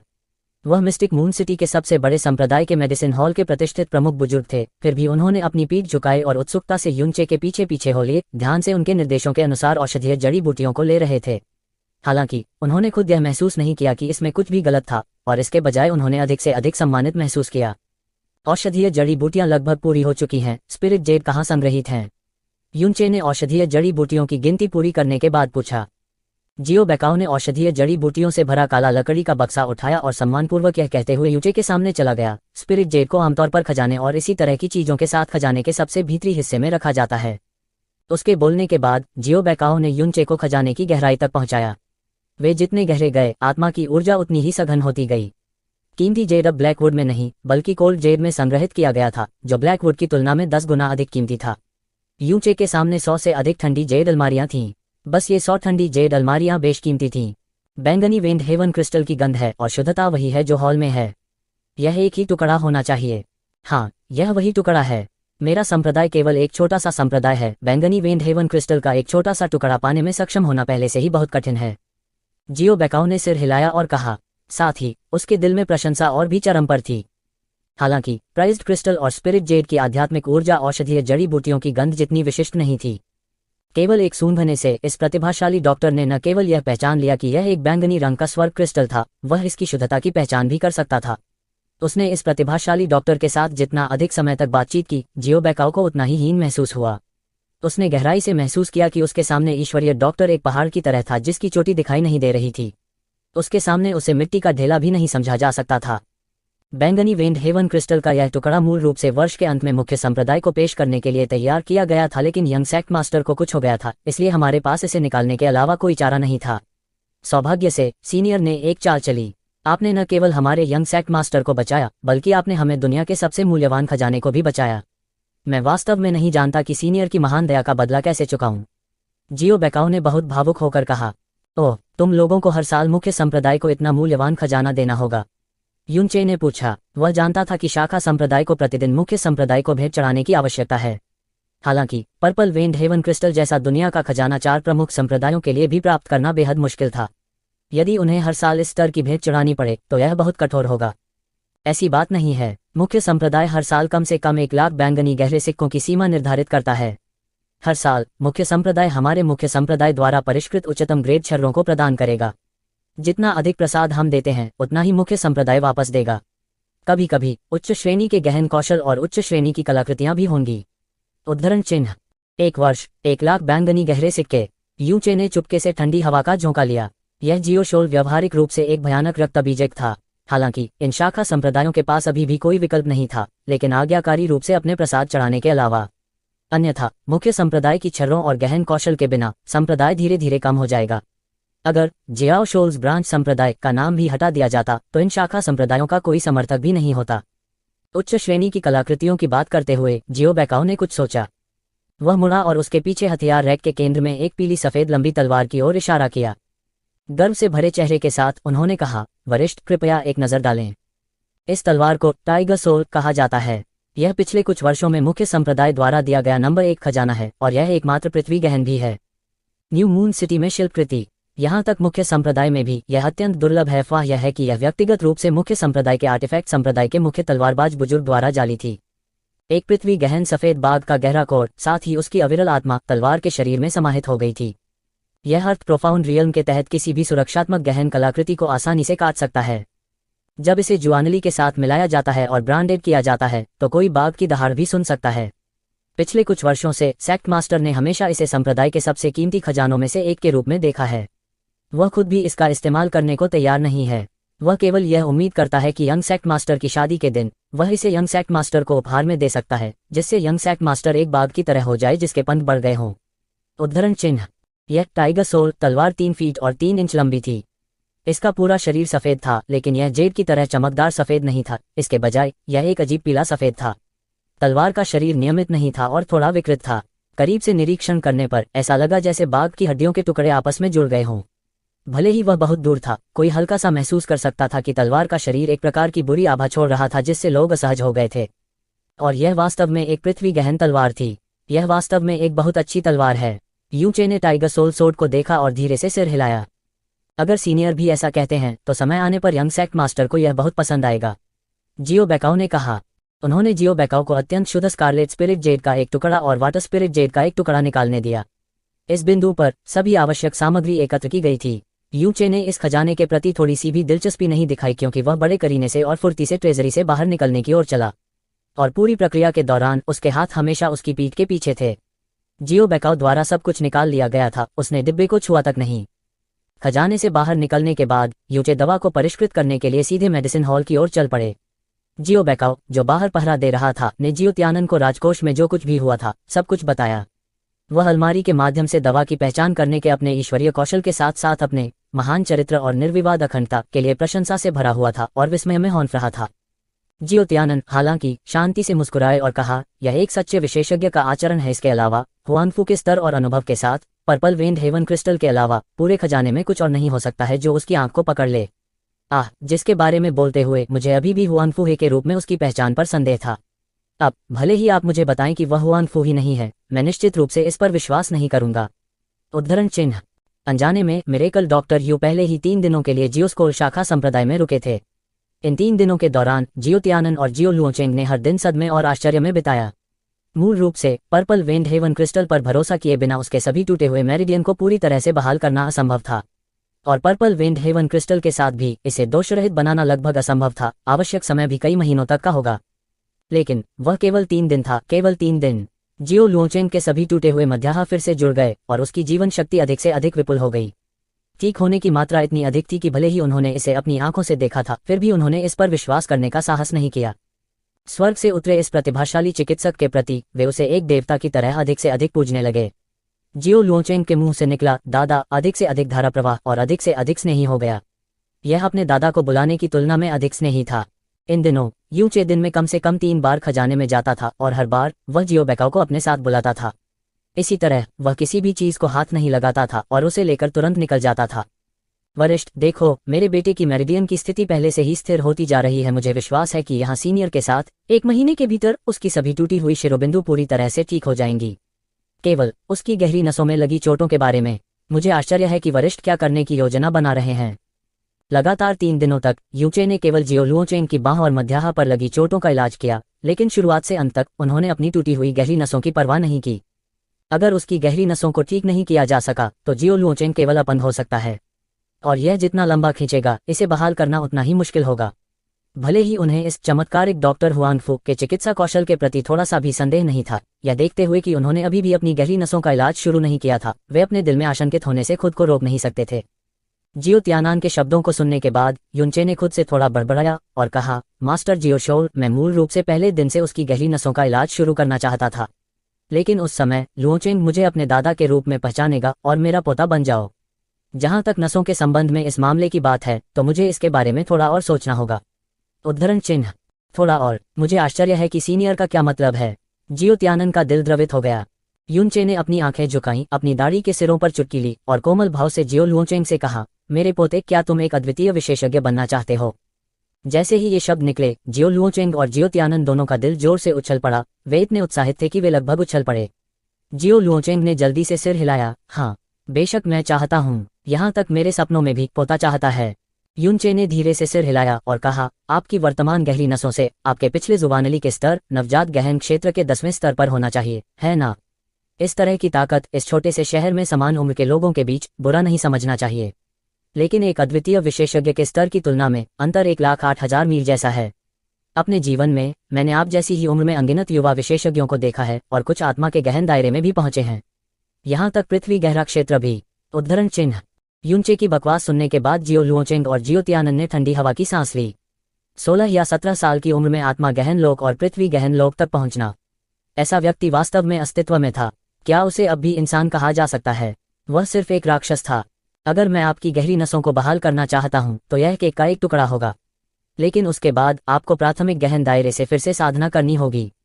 हालांकि यहाँ दादाजी के साथ एक तरीका है जो आपको सीधे पृथ्वी में कदम रखने की अनुमति देगा। गहरा, आपकी गहरी नसों को बहाल करने के बाद क्षेत्र। उद्धरण चिन्ह। युनचे के आखिरी कुछ शब्द जियो पिता और पुत्र के कानों में बिजली की गड़गड़ाहट की तरह थे, जिससे वे हक्का बक्का रह गए। 16 साल की आयु, पृथ्वी के गहरे दायरे में तुरंत पहुंचना। अगर ये शब्द किसी और के द्वारा बोले जाते तो जियो पिता और पुत्र निश्चित रूप से उन्हें पागल समझते, लेकिन यह व्यक्ति कौन था? वह सन की भगवान का हाथ था, एक ऐसा व्यक्ति जिसे प्रोफाउंड स्काई कॉन्टिनेंट में नंबर 1 जीनियस डॉक्टर कहा जा सकता है। पिछले कुछ दिनों में उसने जो ताकत दिखाई थी उसने सभी को हक्का बक्का कर दिया था। उनकी बातें झूठी कैसे हो सकती हैं? जियो लुओचेंग ने महसूस किया कि वह इतना खुश था कि वह बेहोश होने वाला था। उसके होंठ कांपने लगे और उसने कहा, दादाजी, सच में? क्या वाकई ऐसा कोई तरीका है? हाँ, क्या मैं, तुम्हारे दादाजी, किसी ऐसे व्यक्ति की तरह दिखते हैं जो बिना सोचे समझे बोल देगा? युनचे ने एक परोपकारी मुस्कान के साथ कहा, आकाश के नीचे केवल मैं अकेला ही इस विधि को पूरा कर सकता हूं और इस विधि को पूरा करने के लिए 2 शर्तें हैं। पहला, गहरी नसों को तोड़ना होगा और दूसरा। उद्धरण चिन्ह। क्या, यह क्या है? जियो त्यानन ने एक कदम आगे बढ़ाया और अधीरता से पूछा। 16 वर्ष की आयु में पृथ्वी गहन दायरे में पहुंचना, यह कुछ ऐसा था जिसे ब्लू विंग साम्राज्य में कभी नहीं देखा या सुना नहीं गया था। यदि यह वास्तव में किया गया होता तो उसका बेटा जियो लुओचेंग निश्चित रूप से पूरे ब्लू विंग साम्राज्य की युवा पीढ़ी में नंबर 1 व्यक्ति होता। इसके अलावा यह अभूतपूर्व होगा और किसी के लिए भी उसे पार करना असंभव होगा। इसके बारे में सोचते ही उसका पूरा शरीर उत्तेजना से कांपने लगा। एक ड्रैगन कोर, युनचे ने धीरे से कहा। Dragon core. जियो त्यानन ने जांच करने से पहले एक पल के लिए खाली देखा। मुझे यह मत बताओ कि यह एक ड्रैगन के गहन कोर की बात कर रहा है। यह सही है। युनचे ने सिर हिलाया, फिर एक गहरा आसन ग्रहण किया और धीरे से कहा, गहरी नसें स्वर्ग द्वारा मनुष्यों को दिए गए सबसे महान उपहारों में से एक है। इसने मनुष्य को मानव शरीर की सीमाओं को पार करने की शक्ति दी, लेकिन गहरी शिराओं का अस्तित्व स्वर्ग और पृथ्वी के नियमों और प्रकृति के नियमों के अनुरूप होना चाहिए। कोई फर्क नहीं पड़ता कि यह एक प्रतिभाशाली या औसत दर्जे का व्यक्ति है, गहरी नसों की वृद्धि और शक्ति को चरण दर चरण किया जाना चाहिए। वे मूलभूत नियमों और व्यवस्था के विरुद्ध नहीं जा सकते, अन्यथा वे स्वर्ग के नियमों के विरुद्ध जा रहे होंगे। उद्धरण चिन्ह। लेकिन अगर गहरी नसें नष्ट हो जाती हैं तो वे अब पूरी तरह से गहरी नसें नहीं हैं। दूसरे शब्दों में उन्हें गहरी नसों के विकास के लिए आवश्यक बुनियादी नियमों का पालन करने की आवश्यकता नहीं है। एक कहावत है कि तोड़ो और फिर से बनाओ। अब जब मेरे पोते लुओचेंग की गहरी नसें फट गई हैं और वह लगभग अपंग हो गया है तो उसने ब्रेक की इस शर्त को पूरा कर दिया है। अगर मैं अपने हाथों को एक ड्रैगन के गहन कोर पर प्राप्त कर सकता हूं तो मेरे पास गहरे कोर के भीतर क्षतिग्रस्त गहरी नसों में ऊर्जा को सीधे स्थापित करने का एक तरीका होगा। उसके बाद मैं गहरी नसों की मरम्मत करूंगा और लुओचेंग की गहरी नसों को बहुत ऊंचे शुरुआती बिंदु से फिर से बनाया जाएगा। और गहरे जानवरों के गहन कोर के बीच केवल ड्रैगन की शक्ति ही मनुष्य के जुआनली के सबसे करीब है, और यह मानव की गहरी नसों के साथ सबसे अधिक संगत भी है। इसलिए इस विनाश और पुनर्निर्माण को प्राप्त करने के लिए केवल एक ड्रैगन कोर ही कर सकता है, और ड्रैगन कोर का ग्रेड जितना अधिक होगा उतना ही बेहतर होगा। उद्धरण चिन्ह। बेशक युनचे के शब्द पूरी तरह से बकवास थे और जियो त्यानन और जियो लुओचेंग को लगा जैसे वे एक काल्पनिक कहानी सुन रहे हों। हालांकि ये शब्द सन की गॉड हैंड के मुंह से निकले थे, इसलिए इसे न समझ पाना उनके लिए सामान्य था। उन्होंने केवल यह महसूस किया कि यह था और अतुलनीय रूप से शक्तिशाली था। हालांकि उसके बाद जियो त्यानन की अभिव्यक्ति कड़वी हो गई। इस दुनिया में वास्तव में ऐसी आश्चर्यजनक गुप्त तकनीक है। यह बस इतना ही है। ड्रैगन सभी जानवरों के राजा हैं। यहाँ तक सबसे निचले स्तर का वयस्क ड्रैगन स्काई प्रोफाउंड बीस्ट स्तर पर है। स्वर्गीय जुबान की गोली मिलना मुश्किल था, यहाँ तक कि मुख्य संप्रदाय में भी उनमें से कुछ ही थे। ड्रैगन की गोली तो दूर की बात है। लुओआंग शहर में सीनियर से मिलने में सक्षम होना स्वर्ग से एक आशीर्वाद है। यह सिर्फ इतना है कि यह ड्रैगन कोर वास्तव में कहीं नहीं पाया जाता है। उद्धरण चिन्ह। हा हा हा हा। यूचे शांति से मुस्कुराया और कहा, कहीं नहीं मिला। नहीं, अभी एक जगह है जहां आप इसे पा सकते हैं, और यह एक एम्परर प्रोफाउंड ड्रैगन कोर है। क्या एम्परर प्रोफाउंड ड्रैगन कोर? सम्राट प्रोफाउंड कोर किस प्रकार की अवधारणा थी? यह कुछ ऐसा था जिसकी आशा करने की मुख्य संप्रदाय ने भी हिम्मत नहीं की थी। उनके जैसे एक छोटे शाखा संप्रदाय के लिए यह एक पौराणिक दिव्य वस्तु थी। जहां तक प्रोफाउंड ड्रैगन कोर की बात है, इसका उपयोग प्रसिद्ध एम्परर डिवाइन कोर को परिष्कृत करने के लिए किया जा सकता है, जो स्काई प्रोफाउंड रियल्म के शिखर पर एक विशेषज्ञ को आसानी से बाधा को पार करने और एम्परर प्रोफाउंड दायरे में कदम रखने की अनुमति दे सकता है। मुझे यह कहाँ प्राप्त हो सकता है? अगर मैं इसे कहीं भी खरीद सकता हूँ, भले ही मुझे दिवालिया होना पड़े, मैं इसे जरूर खरीदूंगा, जियो त्यानन ने उत्साह से कहा। हालांकि यह व्यक्तिगत रूप से सन की गॉड हैंड द्वारा कहा गया था, फिर भी जियो त्यानन ने इस पर विश्वास करने की हिम्मत नहीं की। इस छोटे से न्यू मून सिटी में ऐसी दिव्य वस्तु कैसे दिखाई दे सकती है जो पूरे ब्लू विंड कॉन्टिनेंट को हिला सकती है? यदि यह वास्तव में अस्तित्व में होता, तो न्यू मून सिटी में 8 मुख्य दिशाओं के तूफान लंबे समय तक एकत्र होते। 4 दिन पहले जब मैं न्यू मून सिटी में black Moon Chamber of commerce की शाखा से गुजरा, तो मुझे एक ड्रैगन कोर के निशान की गंध आई। इसके अलावा यह सम्राट गहन दायरे का था। मेरे जीवन में मैं इसके संपर्क में आया हूं कम से कम 80,000 उच्च श्रेणी के गहन कोर। वह निश्चित रूप से एक सम्राट गहरा ड्रैगन कोर था। उस समय मैंने भी इस पर विश्वास करने की हिम्मत नहीं की, और प्रवेश द्वार पर बार बार इसकी पुष्टि भी की। यूनचे ने जियो त्यानन की चौंकाने वाली अभिव्यक्ति पर नजर डाली और कहा, एक सम्राट प्रोफाउंड ड्रैगन कोर के लिए एक छोटे से न्यू मून सिटी में दिखाई देना, यह वास्तव में थोड़ा अजीब है। हालांकि चूंकि यह black Moon Chamber of commerce से आया है, यह समझ में आता है। यह सम्राट प्रोफाउंड ड्रैगन कोर मुख्यालय से आना चाहिए था। यह कहाँ गया, मैं पक्के तौर पर नहीं कह सकता। उद्धरण चिन्ह। जियो त्यानन ने विस्मय में सुनी और उसका दिल और भी बढ़ गया। जियो लुओचेंग की आंखें पहले से ही खुली हुई थीं और वह चिल्लाया, पिताजी, दादाजी दुनिया के नंबर 1 जीनियस डॉक्टर हैं, वे निश्चित रूप से गलत नहीं होंगे। आपको इस बच्चे को सम्राट प्रोफाउंड ड्रैगन कोर प्राप्त करने में मदद करने के तरीके के बारे में सोचना चाहिए। इस बच्चे का जीवन और हमारे शाखा संप्रदाय का भविष्य सब दादाजी और इस सम्राट प्रोफाउंड ड्रैगन कोर पर निर्भर करता है। उद्धरण चिन्ह। यह खबर कि black Moon Chamber of commerce के पास वास्तव में सम्राट प्रोफाउंड ड्रैगन कोर है ने भी जियो त्यानन को झटका दिया, और वह यूनचे के शब्दों पर सवाल उठाने में और भी अधिक असमर्थ था। हालांकि उसके मुंह के कोने हिल गए और उसने कड़वाहट से कहा, चूंकि यह वरिष्ठ द्वारा पहचाना गया था, तो यह निश्चित रूप से गलत नहीं हो सकता। हालांकि सम्राट प्रोफाउंड ड्रैगन कोर जैसी दिव्य वस्तु बस कुछ ऐसा नहीं है जो एक छोटा नया है मून सिटी रखने के योग्य है। शायद new moon Chamber of commerce का मुख्यालय इसे किसी महान शक्ति को बेचने की तैयारी कर रहा है, और वर्तमान में केवल अस्थायी रूप से इसे न्यू मून सिटी में रख रहा है। मैं केवल जियोस्कोल जैसे एक छोटे से शाखा संप्रदाय का संप्रदाय मास्टर हूँ। भले ही मुझे पता था कि black Moon Chamber of commerce के पास सम्राट प्रोफाउंड ड्रैगन कोर है, वे निश्चित रूप से इसे मुझे नहीं बेचेंगे। एक कदम पीछे हटना, भले ही वे इसे बेचने को तैयार हों। एक सम्राट गहरा ड्रैगन कोर, हम निश्चित रूप से इसे वहन करने में सक्षम नहीं होंगे। उद्धरण चिन्ह। बेशक, मैंने इसके बारे में सोचा है। यूनचे ने अपने शरीर की जेबों को खंगालना शुरू किया। काफी देर तक छानबीन करने के बाद उसने एक गहरा सिक्का कार्ड निकाला जो बैंगनी रोशनी से जगमगा रहा था। यह वही कार्ड था जो दुकान के सहायक ने उसे दिया था जब वह पहली बार Black Moon Chamber of Commerce में गया था। उसने सीधे जियो त्यानन के हाथ पर थप्पड़ मारा और उदासीनता से कहा, लगभग 30 साल पहले black Moon Chamber of commerce के वर्तमान गिल्ड मास्टर पर उसके दुश्मनों ने घात लगाकर हमला किया था। एक कड़वी लड़ाई के बाद वह गंभीर रूप से घायल हो गया था और लगभग अपनी जान गंवा चुका था, लेकिन मैंने उसे बचा लिया। उसने मुझे यह प्रोफाउंड कॉइन कार्ड दिया और दावा किया कि इस प्रोफाउंड कॉइन कार्ड के साथ मैं महाद्वीप पर black Moon Chamber of commerce की सभी दुकानों में सबसे कम कीमत पर कुछ भी खरीद सकता हूँ। 30 साल हो गए हैं और मैंने कभी भी इस प्रोफाउंड कॉइन कार्ड का इस्तेमाल नहीं किया। हालांकि मैंने इसे हमेशा अपने पास रखा है अगर मुझे इसकी आवश्यकता नहीं है। चूंकि यह मुझे गिल्ड मास्टर द्वारा दिया गया था, यह उपयोगी होना चाहिए। उद्धरण चिन्ह। जियो त्यानन ने मूल रूप से इसे देखा था और पाया कि यह केवल एक बहुत ही साधारण पर्पल गोल्ड कार्ड था। हालांकि यूनचे के स्पष्टीकरण को सुनने के बाद उसके दोनों हाथ कांपने लगे और वह इतना उत्साहित था कि उसने पर्पल गोल्ड कार्ड को लगभग फेंक ही दिया। Black Moon Chamber of commerce के गिल्ड मास्टर, जो कि प्रोफाउंड स्काई कॉन्टिनेंट के व्यापारिक दुनिया के नंबर 1 अधिपति थे और एक सुपर बिग शॉट जिसका धन और प्रभाव स्वर्ग तक पहुंच गया। पर्पल गोल्ड कार्ड जो उन्होंने व्यक्तिगत रूप से दिया था, उनके द्वारा कहे गए शब्दों के अलावा, इस पर्पल गोल्ड कार्ड का मूल्य सम्राट प्रोफाउंड ड्रैगन कोर से कमतर नहीं था। वरिष्ठ, अगर यह black Moon Chamber of commerce के गिल्ड मास्टर द्वारा दिया गया था, तो यह पर्पल गोल्ड कार्ड वास्तव में बहुत मूल्यवान है।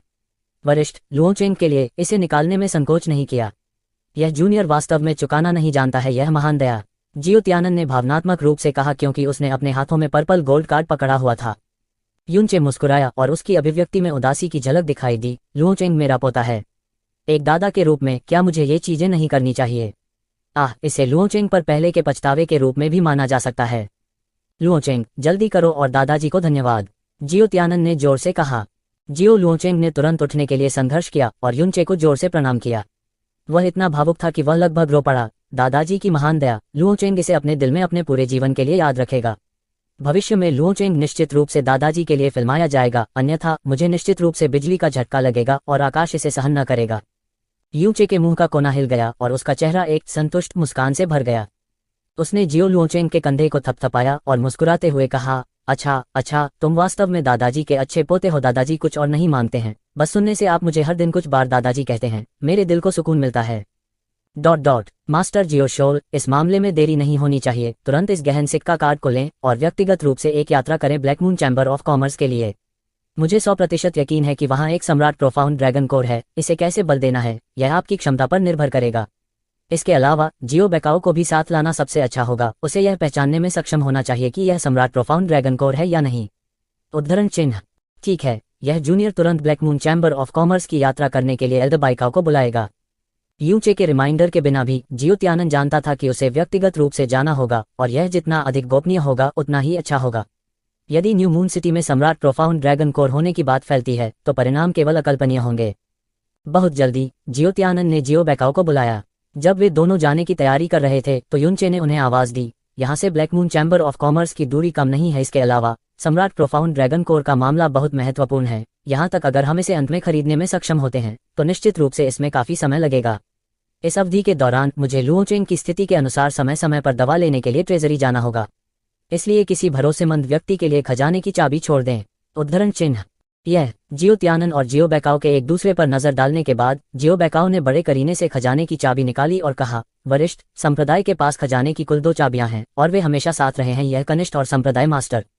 यह कभी किसी तीसरे व्यक्ति के हाथ में नहीं रहा और मैंने कभी इसे किसी तीसरे व्यक्ति को सौंपने का साहस नहीं किया। अब इसके बारे में सोचते हुए एकमात्र व्यक्ति जिसे यह कुंजी सौंपी जा सकती है, आप सीनियर हैं। जब वरिष्ठ को औषधीय सामग्री या कीमती रत्नों की आवश्यकता होती है तो आप किसी भी समय इस कुंजी का उपयोग खजाने में प्रवेश करने और बाहर निकलने के लिए कर सकते हैं। उद्धरण चिन्ह। यूनचे की आंखें चौड़ी हो गईं, फिर उसने जमकर अपना हाथ हिलाया और नाखुशी से कहा, बकवास। कैसे संप्रदाय के खजाने की चाबी लापरवाही से किसी बाहरी व्यक्ति को सौंप दी जा सकती है? तुम दोनों की उम्र भी 50 के करीब है, तुम अब भी इतने लापरवाह कैसे हो सकते हो? उद्धरण चिन्ह। जियो त्यानन ने मुस्कुराते हुए कहा, बेशक खजाने की यह चाबी किसी और को यूं ही नहीं सौंपी जा सकती। हालांकि भले ही हम कुछ दिनों के लिए सीनियर को जानते हैं, यह जूनियर और बेकाओ सीनियर के अतुलनीय चिकित्सा कौशल के साथ साथ उनके महान चरित्र और निर्विवाद सत्यनिष्ठा से अतुलनीय रूप से प्रभावित हैं। इसे सीनियर को सौंपने से हम निश्चिंत नहीं हो सकते। सीनियर के अलावा हम इसे किसी और को सौंपने की हिम्मत नहीं करते। इसके अलावा जब तक हम दूर हैं, लुओचेंग की चोटें किसी भी समय बदल सकती हैं। जब वह समय आएगा तब भी हमें इसकी देखभाल के लिए सीनियर को परेशान करना होगा। यदि उपचार में देरी हो रही है क्योंकि हम समय पर दवा प्राप्त करने के लिए ट्रेजरी में प्रवेश करने में असमर्थ हैं, तो इसलिए मैं वरिष्ठ से इस कुंजी को स्वीकार करने के लिए कहता हूं। उद्धरण चिन्ह। यूनचे के चेहरे पर अभी भी एक अजीब सा भाव था, लेकिन थोड़ी देर के बाद उसने एक धीमी आह भरी, जियो बेकाओ के हाथ से चाबी ली और कहा, ठीक है, तुम दोनों को भी जाने और लौटने की पूरी कोशिश करनी चाहिए। जितनी जल्दी हो सके उस सम्राट प्रोफाउंड ड्रैगन कोर की खातिर जितना पैसा ला सकते हो ले आओ। यहाँ तक अगर आप अपना सारा सामान लाते हैं तो यह अत्यधिक नहीं होगा। उद्धरण चिन्ह। जियो त्यानन और जियो बेकाओ उत्साह से भरे हुए चले गए। 1.25 घंटे चलने के बाद यूनचे ने मेडिसिन हॉल में कदम रखा। उस रास्ते का अनुसरण करते हुए जिसे उसने पहले ही याद कर लिया था, उसने अपना सिर ऊंचा रखा और अपनी छाती को फुलाते हुए सीधे खजाने की ओर बढ़ गया। बिना किसी बाधा के वह पहरेदारों की परतों से गुजरा। उन पहरेदारों ने न केवल उसे रोका बल्कि सबने उसे देखकर आदरपूर्वक प्रणाम किया। जब वह कोषागार के प्रवेश द्वार के सामने पहुंचा तो उसने चाबी निकाली, लगातार 3 पत्थर के दरवाजे खोले और ठंडी हवा से भरे खजाने में कदम रखा। दवाओं, जेट, स्फटिक और कलाकृतियों की चमकदार लाइनअप को देखते हुए यूचे ट्रेजरी के प्रवेश द्वार पर खड़ा था और उसके मुंह का कोना थोड़ा थोड़ा करके मुड़ा हुआ था। इतने दिनों तक कड़ी मेहनत करने के बाद आखिरकार पुरस्कार पाने का समय आ गया था। एक संप्रदाय का 1000 साल का संचय, यह कितना बड़ा सौभाग्य था। अगर यह सब एक ही रात में खत्म हो जाता तो शायद पूरा संप्रदाय ढह जाता। दुर्भाग्य से आप लोगों को मुझे भड़काने के लिए किसने कहा था, यह नुकसानदेह सितारा। अगर मेरे पास ट्रम्प कार्ड नहीं होता तो अपंग होने वाला जियो लुओचेंग नहीं बल्कि मैं होता। शायद मैं अब तक मर चुका होता। अपने वचन पर वापस जा रहे हैं और मेरे साथ स्कोर तय करने के लिए न्यू मून प्रोफाउंड पैलेस में आ रहे हैं। तो अभी ठीक से स्कोर तय करते हैं। आपके हजारों वर्षों का संचय या युवा स्वामी इसे मानसिक क्षति के मुआवजे के रूप में मानेगा। मैं इसे स्वीकार करूंगा। यूचे जल्दी से काले लकड़ी के दवा कैबिनेट की पंक्तियों के सामने चला गया। उसने अपना हाथ कैबिनेट पर दबाया और थोड़े से बल के साथ कैबिनेट के साथ साथ औषधीय सामग्री के ढेर को स्काई पॉइजन पल में अवशोषित कर लिया। स्काई पॉइजन पल का अवशोषण प्रभाव और क्षमता एक सामान्य स्थानिक वलय से कहीं अधिक है। भले ही ये अलमारियां अपेक्षाकृत बड़ी थीं, लेकिन इसमें उन्हें ज्यादा मेहनत नहीं करनी पड़ी। 30 मिनट से भी कम समय में दवाओं के 1000 से अधिक सेट सभी गायब हो गए थे। उसके बाद कोल्ड जेड फ्रीजर के समूह थे। यह खजाना बहुत बड़ा था, लेकिन स्काई पॉइजन पल में अनंत मात्रा में जगह थी। भले ही यह खजाना 100 गुना बड़ा हो, जब तक यूनचे के पास पर्याप्त समय था, तब भी वह इसे स्काई पॉइजन पल में अवशोषित करने में सक्षम होगा। हाल ही में घर पर कुछ हुआ। मुझे लगता है कि मुझमें बहुत से अध्यायों की कमी है। मैं उन्हें खत्म करने की पूरी कोशिश करूंगा। 1 घंटे के 1/4 से भी कम समय में जियोस्कोल ब्रांच सेक्ट के पर्पल वेन्ड हेवन क्रिस्टल के उस टुकड़े सहित खजाने में सभी कीमती क्रिस्टल और कीमती जेड सभी को यूचे द्वारा स्काई पॉइजन पल में संग्रहित किया गया था। तुरंत यूचे की नज़र 30 मीटर लंबे हथियारों के रैक की ओर गई।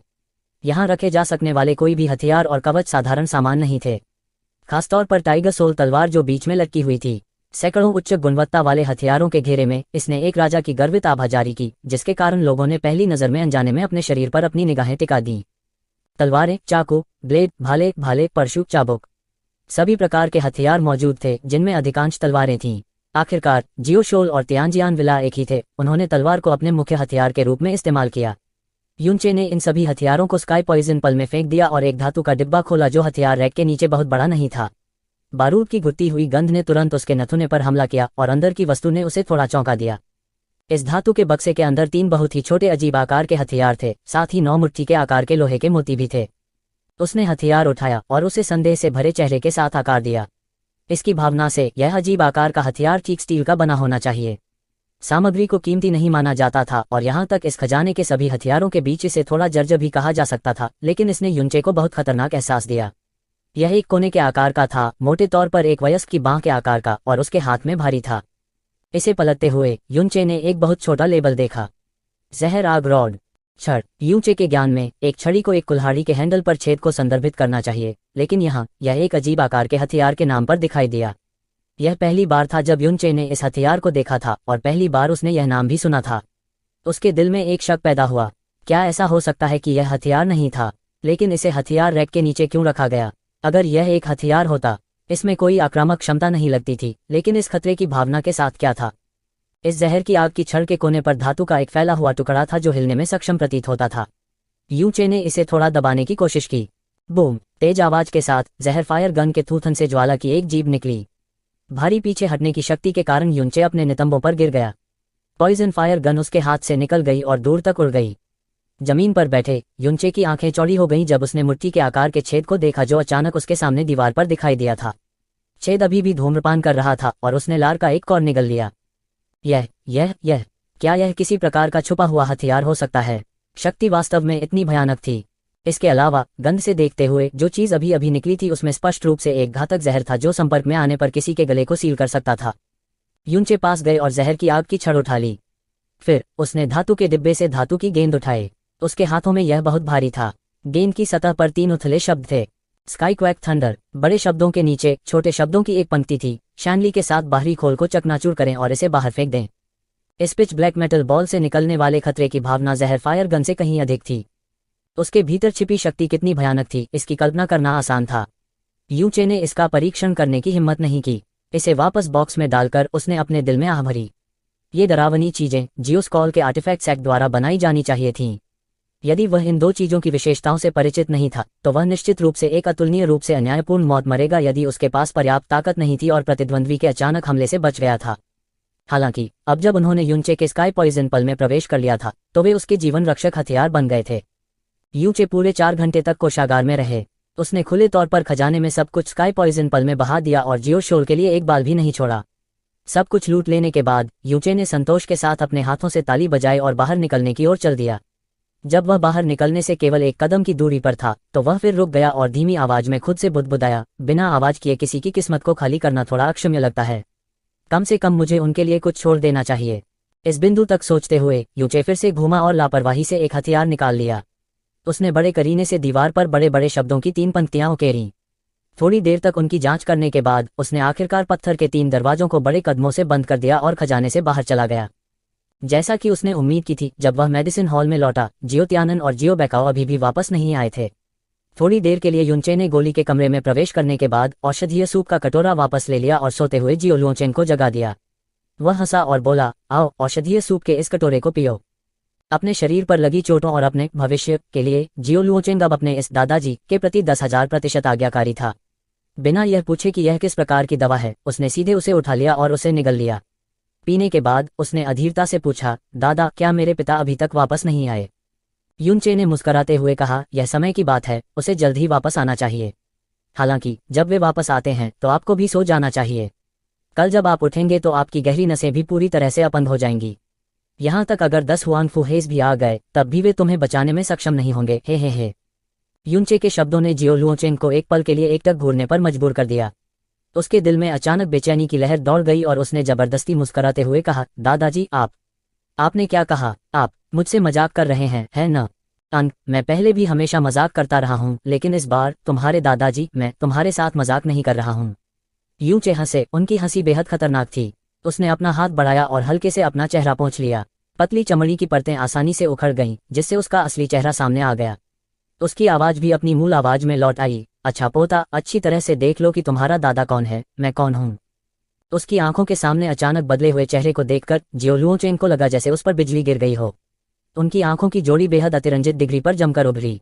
उस पल में उसे संदेह हुआ कि वह सपना देख रहा था, और अगर वह सपना देख भी रहा था तो ऐसा बेतुका और विचित्र सपना होना असंभव था। युनचे ने अपने मुंह के कोनों को पीछे खींच लिया और ठंडी हंसी, जियो लुओचेन, मेरे अच्छे पोते, तुम अचानक इतने अशिक्षित कैसे हो गए कि वास्तव में अपने दादा को सीधे उनके महान नाम से बुलाने का साहस किया? असंभव, यह आप कैसे हो सकते हैं? असंभव। जियो लुओचेन का शरीर पीछे की ओर सिकुड़ गया क्योंकि उसके चेहरे पर अभिव्यक्ति चरम पर पहुंच गई। डर, सदमा, अपमान, घबराहट, अविश्वास, उसकी आंखों की पुतलियां उभरी हुई अवस्था में बनी रहीं, जैसे कि उसने सबसे भयानक दृश्य देखा हो दुनिया। लंबे समय के बाद उसने आखिरकार कुछ प्रतिक्रिया की और घबराहट में चिल्लाना शुरू कर दिया। उसकी आवाज कांप रही थी और कर्कश थी, कोई आ जाए। यदि आप अपने आप को कर्कश चिल्लाते हैं तो भी यह बेकार है। ऐसा नहीं है कि आप नहीं जानते कि मेरी पहचान लीक होने से बचाने के लिए और आपकी चोटों में देरी होने से बचाने के लिए आपके बुरे आदमी किसी को भी इस जगह के करीब नहीं आने देते। टीएस, उन्होंने वास्तव में इस पर बहुत विचार किया। युनचे ने अपनी ठुड्डी को अपने हाथ से पकड़ रखा था। जियो लुओचेन के पीले चेहरे को देखा जिसमें अत्यधिक भय की अभिव्यक्ति थी और मुस्कुराहट भरी मुस्कान के साथ कहा, हालांकि तुम्हें इतना डरने की जरूरत नहीं है, मैं नहीं करूंगा तुम्हें मारूं। आखिरकार आपने पहले ही मुझे कुछ दिनों के लिए प्यार से दादा कहा है और यहाँ तक जीवन भर के लिए फिल्माने की कसम भी खाई है। हे, शातिर बाघ भी अपने शावकों को नहीं खाएगा। एक दादा के रूप में मैं अपने अच्छे पोते को कैसे मार सकता था? दादाजी, मैं आपको जीवन भर बिस्तर पर आराम से सोने दूंगा और आपको जीवन भर दादाजी की दया याद रखने दूंगा। उद्धरण चिन्ह। उसकी आंखों के सामने हुए भारी बदलाव और साथ ही युनचे के शब्दों ने जियो लुओचेन की मानसिक सुरक्षा को लगभग ध्वस्त कर दिया था। इस समय उसके होंठ भी खून के निशान के बिना घातक रूप से पीले थे। अगर उसने इसे अपनी आंखों से नहीं देखा होता और अपने कानों से सुना होता, भले ही उसे पीट कर मार डाला गया हो, तो उसने कभी नहीं सोचा होगा कि यह अद्वितीय प्रतिभाशाली डॉक्टर वास्तव में युनचे था। वे बस 2 अलग अलग स्तरों के लोग थे जो संभवतः थोड़ी सी भी बातचीत नहीं कर सकते थे। इस तरह के मनोवैज्ञानिक प्रभाव ने उनकी पूरी विश्वदृष्टि को लगभग ध्वस्त कर दिया। इन पिछले कुछ दिनों में सभी ने उन्हें भगवान की तरह माना था और पुराने संप्रदाय के मास्टर के रूप में उनकी सेवा की थी। यहाँ तक कि उसने घुटने टेके और उन्हें प्रणाम किया, यहाँ तक कि कुछ दिनों के लिए उन्हें दादा भी कहा। इस तरह का अपमान उनकी आत्मा पर जीवन भर के लिए छाप छोड़ने के लिए काफी था। युनचे, अतीत में हमारी कोई दुश्मनी नहीं थी और हाल के दिनों में कोई दुश्मनी नहीं थी। तुमने भी पहले मुझ पर हमला किया और मुझे बुरी तरह घायल कर दिया। आप वास्तव में क्या करना चाहते हैं? जियो लुओचेन ने गहरी कांपती और भयभीत आवाज के साथ पूछा। हे, युनचे ठंडी हंसी और उसकी अभिव्यक्ति उदासीनता पर लौट आई जैसे उसने कहा, जब हम पहली बार मिले थे तो वास्तव में अतीत में हमारी कोई दुश्मनी नहीं थी और हाल के दिनों में कोई दुश्मनी नहीं थी। हालांकि भले ही कोई दुश्मनी नहीं थी, तुम वास्तव में मुझे नष्ट करना चाहते थे। हे, आपको वक्रोक्ति की जरूरत नहीं है। जितने लोग मुझे मारना चाहते थे उनकी संख्या उन लोगों से भी अधिक है जिनसे आप अपने पूरे जीवन में मिले हैं। आप उस समय मेरे साथ क्या करना चाहते थे यह मैं स्पष्ट रूप से समझ गया था। जिस कारण से तुम मुझे अपंग करना चाहते थे उसे तुम अपने हृदय में अच्छी तरह जानते हो। कोई और होता तो पहले ही तुमसे अपंग हो चुका होता। दुर्भाग्य से तुम मुझसे मिले। उद्धरण चिन्ह। मुझमें कोई बड़ा गुण नहीं है। मेरे उत्कृष्ट रूप और स्वभाव के अलावा मेरे पास केवल एक ही चीज बची है कि दया को 10 गुना चुकाना चाहिए और शत्रुता को 100 गुना चुकाना चाहिए। यदि आप मुझे नष्ट करना चाहते हैं तो मैं पहले तुम्हें बर्बाद करूंगा। हमारा एक पूर्व समझौता था, फिर भी आपके पिता व्यक्तिगत रूप से मेरा जीवन लेने के लिए न्यू मून प्रोफाउंड पैलेस में आए थे। फिर मैं तुम्हारे पूरे संप्रदाय को बेचैन कर दूंगा। उद्धरण चिन्ह। यूनचे ने अपनी आंखें सिकोड़ लीं और अहंकार और उपहास से भरे चेहरे के साथ, कल जब तुम उठो तो अपने पिता से कहो कि यह समय केवल एक छोटा सा सबक था। मैं एक प्राकृतिक जन्म का पापी सितारा हूँ। यदि तुम मुझे उकसाना जारी रखते हो, अगली बार जब मैं एक कदम उठाऊंगा तो यह कोमल नहीं होगा। शायद आपका पूरा संप्रदाय गहरे आकाश महाद्वीप से हमेशा के लिए गायब हो जाएगा। उद्धरण चिन्ह। आप। जियो लुओचेंग ने अपनी आंखें चौड़ी की और युनचे को अटूट रूप से देखा। वर्तमान युनचे उसकी नजरों में निस्संदेह सबसे भयानक दुःस्वप्न बन गया था। उसके पास केवल एक शब्द उगलने के लिए पर्याप्त समय था, इससे पहले कि उसकी दृष्टि काली पड़ जाए और उसका शरीर भारी रूप से पीछे की ओर गिर जाए। युनचे ने उपहास किया, खुद को सीधा किया और कुछ उदासी से बुदबुदाया, इस अवस्था में मैं केवल इस तरह के डरपोक, नीच और बेशर्म तरीके का उपयोग कर सकता हूँ। मुझे नहीं पता कि मैं कब उस मुकाम पर पहुंच पाऊंगा जहां मैं बेलगाम हो सकूं और लोगों को उनके दरवाजे पर कुचल सकूं। उद्धरण चिन्ह। सिर्फ दूसरे पक्ष के क्रूर हृदय के कारण उसने दूसरे पक्ष को पंगु बना दिया और यहाँ तक कि पूरे संप्रदाय के 1000 वर्षों के संचय को भी चुरा लिया। यह वास्तव में थोड़ा बहुत क्रूर था। लेकिन अगर युनचे सबसे तेज गति से अपनी ताकत बढ़ाना चाहता था तो उसे तत्काल बड़ी मात्रा में उच्च गुणवत्ता वाली औषधीय सामग्री की आवश्यकता थी। और यह बाहरी संप्रदाय जियोशोल बहुत समय पर बंदूक की थूथन में टकरा गया। न केवल उसने खुद को दोषी ठहराया, बल्कि वह बेहद बदकिस्मत भी था। युनचे ने अपना चेहरा पोंछा, हल्के से उसे कई बार थपथपाया और एक बार फिर हुआनफुहे के रूप में अपना रूप बहाल किया। उसने तुरंत अपने बट को थपथपाया और नहीं छोड़ा, क्योंकि यह जियो कबीला बहुत बड़ा था और यह पहाड़ पर भी था। अगर वह खुद जाता तो निश्चित रूप से खो जाता। 1 और आधे घंटे के बाद जियो त्यानन और जियो बैकाओ अंत में वापस चले गए। दोनों के चेहरे उत्साह से दमक रहे थे। यह स्पष्ट था कि सम्राट गहरा ड्रैगन कोर्ट पहले से ही उनके हाथों में था। आप वापस आ गए हैं और आपके दिखावे को देखकर ऐसा लगता है जैसे आपने पहले ही ड्रैगन पैलेट प्राप्त कर लिया है। यूनचे उनके सामने खड़ा हुआ और शांत भाव से बोला। हालांकि जियो त्यानन और जियो बैकाओ शांत नहीं हो सकते, चाहे कुछ भी हो जाए। जियो त्यानन ने उत्साह से कहा, पहले से सीनियर की भावना वास्तव में सही थी। Black Moon Chamber of Commerce में वास्तव में एक ड्रैगन पैलेट है और यह सम्राट प्रोफाउंड ग्रेड का भी है। जब मैंने उल्लेख किया कि मैं ड्रैगन पैलेट खरीदना चाहता हूं तो उन्होंने पूरी तरह से इनकार कर दिया। अस्तित्व। लेकिन जैसे ही मैंने सीनियर द्वारा दिया गया पर्पल गोल्ड कार्ड निकाला, उनका रवैया पूरी तरह से बदल गया। उन्होंने न केवल ड्रैगन पैलेट को बाहर निकालने की पहल की, बल्कि उन्होंने हमें बेहद कम कीमत भी दी।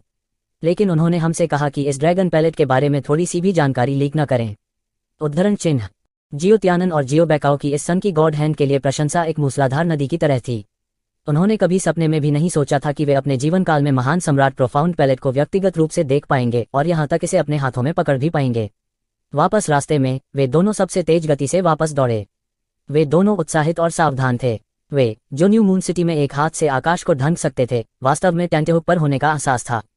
उन्होंने कितना चार्ज किया? युनचे ने पूछा। 6 लाख बैंगनी गहरे सिक्के। जियो त्यानन ने तुरंत जवाब दिया। वह अपने दिल में स्पष्ट था कि यदि उस बैंगनी सोने के कार्ड के लिए नहीं तो 6 लाख तो दूर, यहाँ तक 6 मिलियन बैंगनी गहरे सिक्के भी इसे ब्लू विंड साम्राज्य में खरीदने में सक्षम नहीं होंगे। भले ही उन्होंने शाखा संप्रदाय के सभी उपलब्ध धन को व्यावहारिक रूप से खाली कर दिया था, फिर भी उन्हें लगा कि उन्होंने एक बड़ा सौदा किया है। यूचे की भौहें अनियंत्रित रूप से 2 बार काम गईं। यह black Moon Chamber of commerce वास्तव में एफ तारांकन का छायादार था। उसके हाथों से 50,000 में खरीदा, फिर वास्तव में 6 लाख में हाथ बदल दिया। और अपने सामने 2 लोगों को देखकर ऐसा लगा जैसे उन्होंने इसे मुफ्त में उठा लिया हो। मुझे ड्रैगन पैलेट पर एक नज़र डालने दो। यह कहने के बाद यूचे ने जियो त्यानन से सम्राट प्रोफाउंड ड्रैगन पैलेट प्राप्त किया, इसकी जांच करने का नाटक किया और सिर हिलाया। यह वास्तव में सम्राट प्रोफाउंड ड्रैगन पैलेट है और यह एक वयस्क फ्लेम ड्रैगन का ड्रैगन पैलेट भी है। इसे भीतर प्राप्त किया गया था। 2 महीने। बहुत अच्छा। इस एम्परर प्रोफाउंड ड्रैगन पैलेट के साथ जियो लुओचेंग की गहरी नसों के ठीक होने के बाद जुआनली के लिए सीधे अर्थ प्रोफाउंड दायरे में पहुंचना केक का एक टुकड़ा होगा। उद्धरण चिन्ह। जियो त्यानन बहुत खुश था। 16 साल पुरानी अर्थ प्रोफाउंड रियल जीनियस बनाने के लिए 600,000 बैंगनी गहरे सिक्के। इस दुनिया में इससे सस्ता कुछ भी नहीं था। युनचे ने जियो त्यानन को ड्रैगन पैलेट लौटा दी और चेतावनी दी, इसकी अच्छी तरह से देखभाल करो और किसी को इसके अस्तित्व के बारे में मत बताना। अन्यथा एक साधारण व्यक्ति निर्दोष होता है, लेकिन एक जेड अंगूठी को संभाल कर रखना एक अपराध बन जाता है। पूरे ब्लू विंड साम्राज्य में कोई भी संप्रदाय जिसके पास थोड़ी सी भी क्षमता है, उनके दरवाजे पर दस्तक दे सकता है। आपका मुख्य संप्रदाय जल्द से जल्द आएगा और इसकी मांग करेगा। उद्धरण चिन्ह। हाँ, हम किसी को नहीं बताएंगे। जियो त्यानन को स्वाभाविक रूप से इसका महत्व पता था। उन्होंने एक पल के लिए विचार किया, फिर जांच की। हालांकि इस सम्राट प्रोफाउंड ड्रैगन कोर की आभा बहुत खास है। अगर यह किसी विशेषज्ञ से मिलता है तो दूर से पहचाने जाने से बचना मुश्किल होगा। जैसा कि कहा जाता है, एक लंबी रात सपनों से भरी होती है। मुझे आश्चर्य है कि क्या सीनियर तुरंत लुओचेंग के लिए कार्रवाई कर सकते हैं। ओह वाह, उद्धरण चिन्ह। युनचे की अभिव्यक्ति गंभीर हो गई। थोड़ी देर बाद उसने धीरे से सिर हिलाया और कहा, एक लंबी रात सपनों से भरी होती है। तुम सही कह रहे हो। यह ठीक है, फिर मैं अपनी गहरी नसों की मरम्मत के मामले को एजेंडे पर रखूंगा। मैं कल से शुरू करूंगा। हालांकि यदि आप तोड़ना और पुनर्निर्माण करना चाहते हैं तो एक सम्राट गहरा ड्रैगन कोर पर्याप्त नहीं है। आपको अभी भी कुछ अन्य विशेष सामग्रियों की आवश्यकता है और ये विशेष सामग्री आपके संप्रदाय के खजाने में उपलब्ध नहीं है। हालांकि black Moon Chamber of commerce के पास कुछ भंडार होना चाहिए। यह कैसा रहेगा सेक्ट मास्टर जियोशोल, मुझे black Moon Chamber of Commerce में लाने के लिए किसी को भेजें। इस तरह की स्वर्ग विरोधी तकनीक में सामग्रियों के लिए अत्यंत कठोर आवश्यकताएं हैं। मुझे व्यक्तिगत रूप से वहां की यात्रा करनी चाहिए। उद्धरण चिन्ह। जियो त्यानन अपने दिल में उत्साहित था और तुरंत कहा, ठीक है, मैं व्यक्तिगत रूप से सीनियर के साथ जाऊंगा। मेरे साथ यहाँ इस न्यू मून सिटी में कोई भी सीनियर के सिर के एक बाल को भी नुकसान नहीं पहुंचा पाएगा। उद्धरण चिन्ह। नहीं, तुम्हारा जाना उचित नहीं है। यूचे ने अपना सिर हिलाया और उदासीनता से कहा, इस संप्रदाय के संप्रदाय मास्टर के रूप में यदि आप व्यक्तिगत रूप से मेरे साथ होते तो मेरी पहचान पर ध्यान देने वाले लोगों से बचना मुश्किल होता। पहले जब मैं दुनिया में घूम रहा था तो ऐसा नहीं था, इससे कोई फर्क नहीं पड़ता कि दूसरे मेरी पहचान जानते हैं, लेकिन अब जब मुझे अपने पोते की चोटों के इलाज के लिए यहाँ रहना होगा तो मैं बिल्कुल किसी को यह नहीं बता सकता कि मैं यहाँ हूँ। सेक्ट मास्टर जियोशोल, किसी को भरोसेमंद खोजें और मेरा साथ देने के लिए बहुत आकर्षक न हो। उद्धरण चिन्ह। वरिष्ठ विचार अभी भी पूरी तरह से हैं। जियो त्यानन युनचे की बातों से गहराई से सहमत थे। एक पल के लिए विचार करने के बाद उन्होंने कहा, फिर मैं जाहे को वरिष्ठ के साथ ले जाने की व्यवस्था करूंगा। भले ही जाहे युवा है, वह पहले से ही आत्मा गहन क्षेत्र में प्रवेश कर चुका है। यहाँ तक अगर कुछ अप्रत्याशित होता है तो वह निश्चित रूप से वरिष्ठ की रक्षा करने में सक्षम होगा। बहुत जल्दी जियो जहे को बुलाया गया और युनचे को पहाड़ से नीचे लाया। New Moon Profound Palace. Yunche पहले ही 3 दिनों के लिए गायब हो गया था। भले ही युनचे ने जाने से पहले एक नोट छोड़ा था, ज़िया युवानबा को उसके बारे में चिंता न करने के लिए कहा था। ज़िया युवानबा कैसे चिंतित नहीं हो सकती है। इन 3 दिनों में उसने व्यावहारिक रूप से पूरे अमावस्या शहर को खोज लिया था, फिर भी उसे उसका लेशमात्र भी पता नहीं चला, एक भी व्यक्ति ने उसे नहीं देखा था। दूसरी ओर लैन शुएरो ज़िया युवानबा की तरह ही चिंतित दिखाई दिया और उसके साथ पूरे न्यू मून सिटी की खोज की। जब आज का दिन आया तो वह अब और इंतजार नहीं कर सकती थी।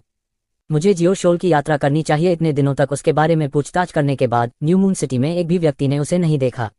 यह बहुत असामान्य है। मुझे संदेह है कि जियोशोल द्वारा चुपचाप उसका अपहरण कर लिया गया था। यह मूल रूप से एकमात्र संभावना है। लैन शुएरो ने ठंडे भाव से कहा। किन्वुयू ने आह भरी और कहा, आह, मुझे भी ऐसा ही लगता है। लेकिन सबसे पहले इसका कोई सबूत नहीं है। दूसरे, यह पहले से ही 3 या 4 दिन हो चुके हैं। उसने जियो लुओचेन को अपहरण कर दिया, इसलिए जियो त्यानन उससे पूरी तरह नफरत करता है। अगर उसके पास होता उसके हाथों में गिर गया, वह लंबे समय से। उद्धरण चिन्ह। लैन शुएरो ने अपने होंठ काटे और दृढ़ चेहरे से कहा, यदि वह मर गया है तो मैं उसकी लाश देखना चाहती हूँ। यदि वह जीवित है तो मैं उसे देखना चाहती हूँ। यदि वह अभी भी जीवित है तो हमें उसे बचाने का कोई तरीका सोचना चाहिए। उद्धरण चिन्ह। किन्वुयू की अभिव्यक्ति जम गई और कहा, महामहिम, आप इस युनचे को इस हद तक क्यों महत्व देते हैं? यह कहने की बात नहीं है कि आप केवल एक दिन के लिए उसके साथ संपर्क में रहे हैं। यहाँ तक योग्यता के मामले में भी ब्लू विंड प्रोफाउंड पैलेस का फेन ज्यूचेन उसकी उम्र के करीब है, लेकिन लगभग 2 बड़े स्थानों से उससे आगे निकल जाता है। फेन ज्यूचेन के अलावा ब्लू विंड प्रोफाउंड पैलेस में अनगिनत लोग हैं जो यूचे से आगे निकल जाते हैं। आपको उससे इतना लगाव क्यों है? उद्धरण चिन्ह। लैन शुएरो ने अपनी आंखें थोड़ी बंद कर लीं और धीरे से कहा, मैंने वास्तव में फेन ज्यूचेन पर विचार किया था।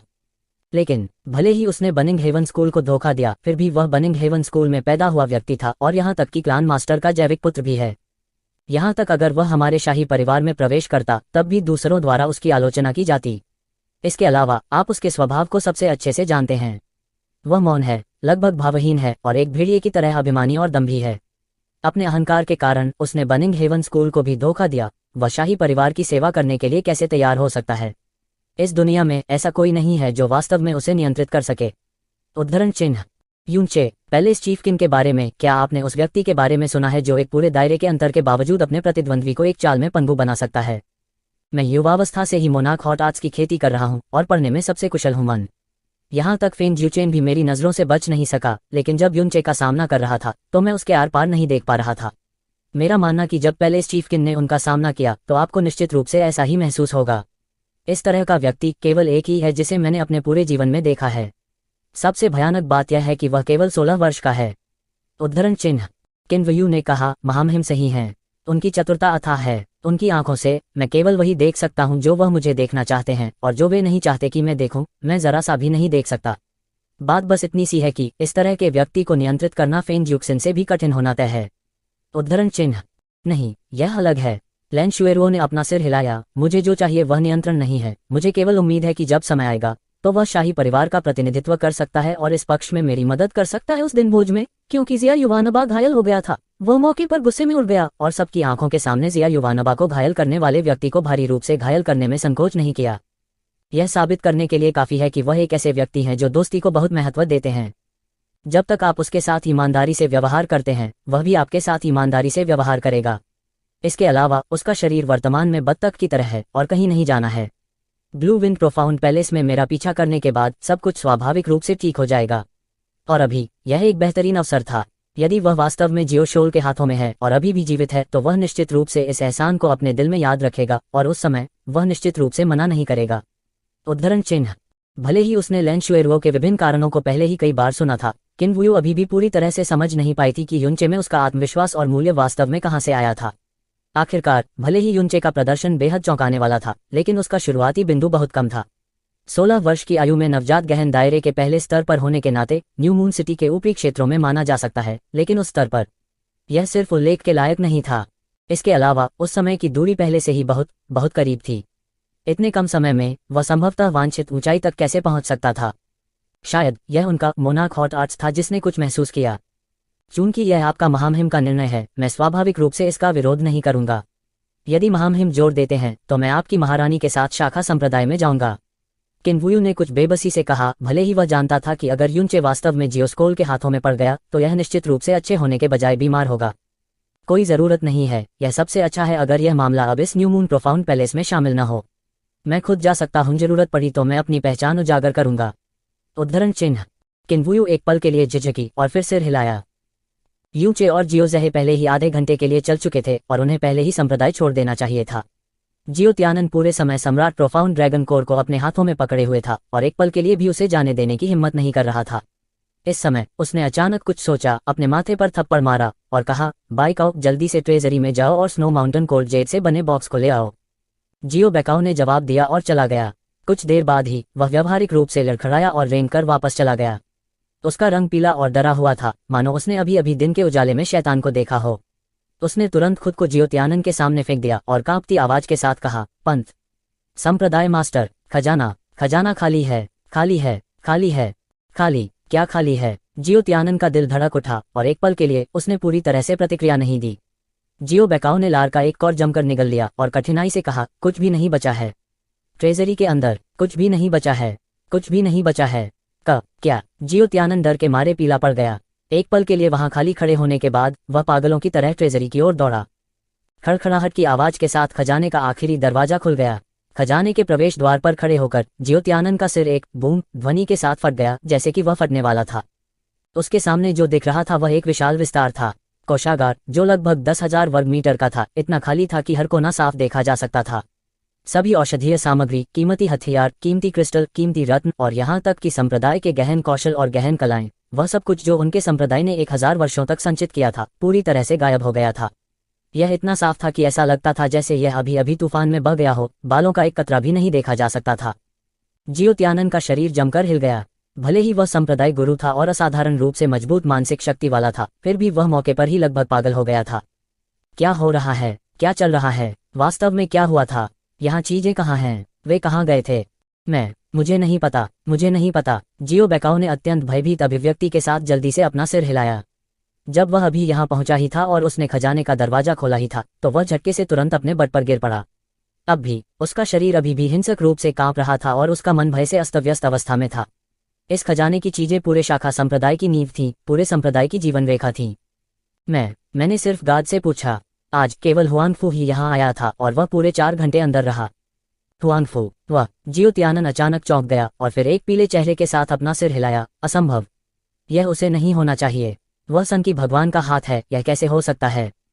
इन दिनों युनचे के सन की भगवान हाथ के महान नाम और उनके द्वारा प्रदर्शित किए गए शानदार चिकित्सा कौशल ने उन्हें उस बिंदु पर आश्वस्त किया था जहां वे व्यवहारिक रूप से उन्हें एक भगवान की तरह पूजते थे।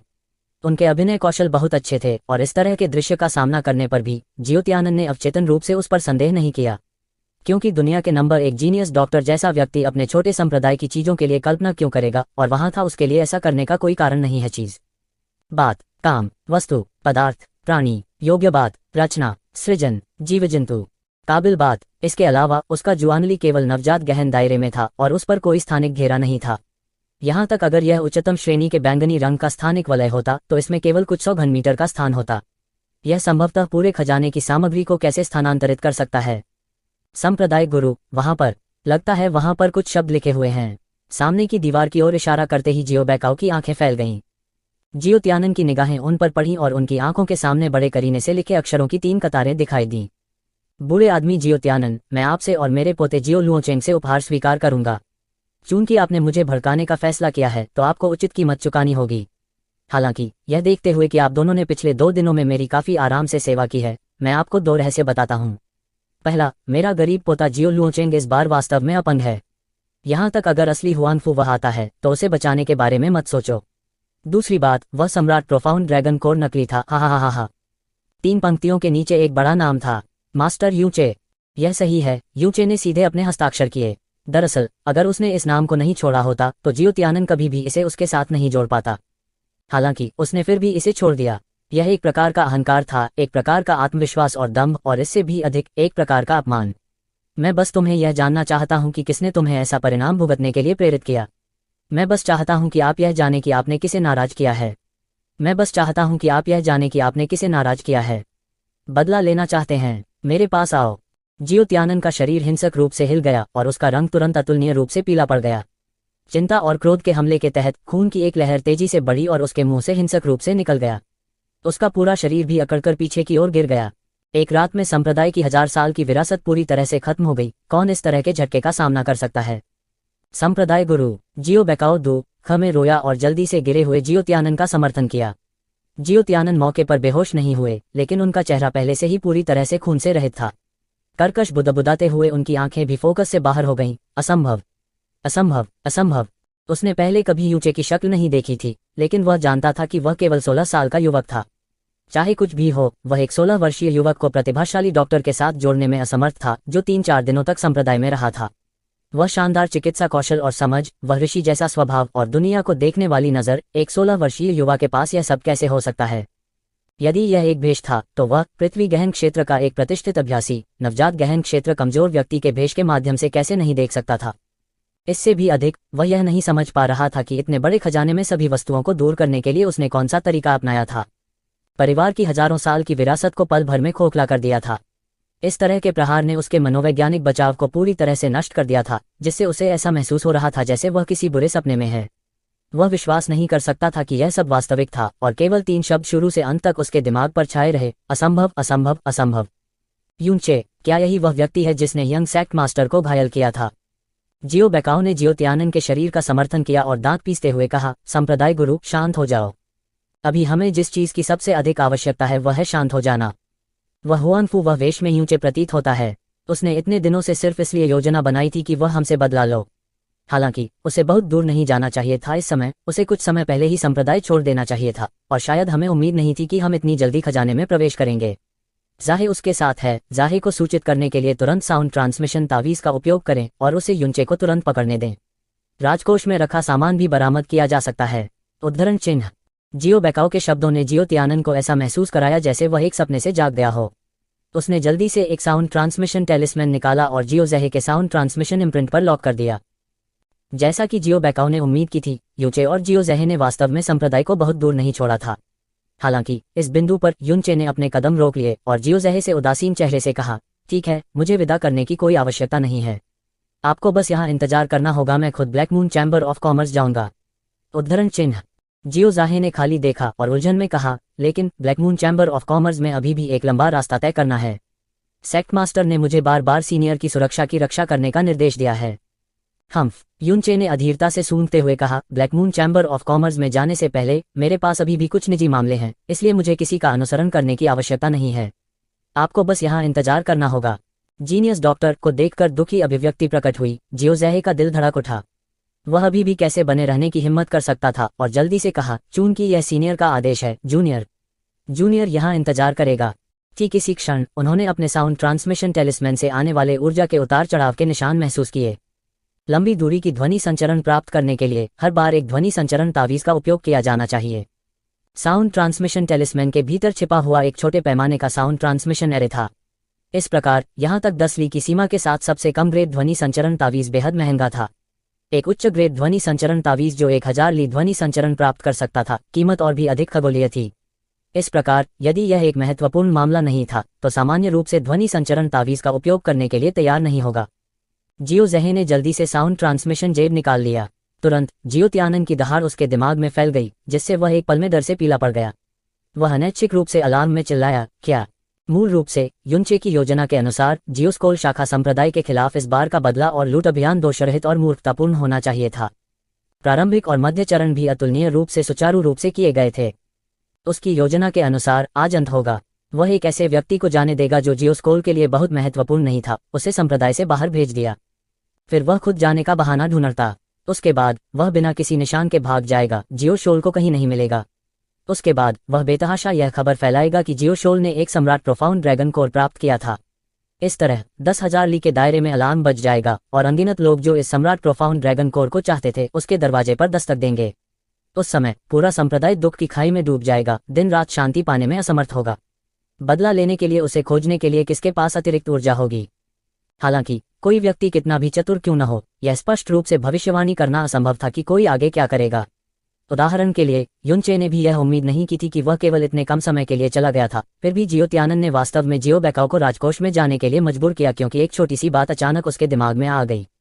जब जियो जहे ने साउंड ट्रांसमिशन स्टोन निकाला तो युनचे की बाहें तन गईं और उसे स्पष्ट रूप से लगा कि कुछ गड़बड़ है। जब उन्होंने जियो जहे की अभिव्यक्ति और अभिव्यक्ति में भारी बदलाव देखा तो उन्हें पता था कि राजकोष का मामला पहले ही बहुत जल्दी उजागर हो चुका था।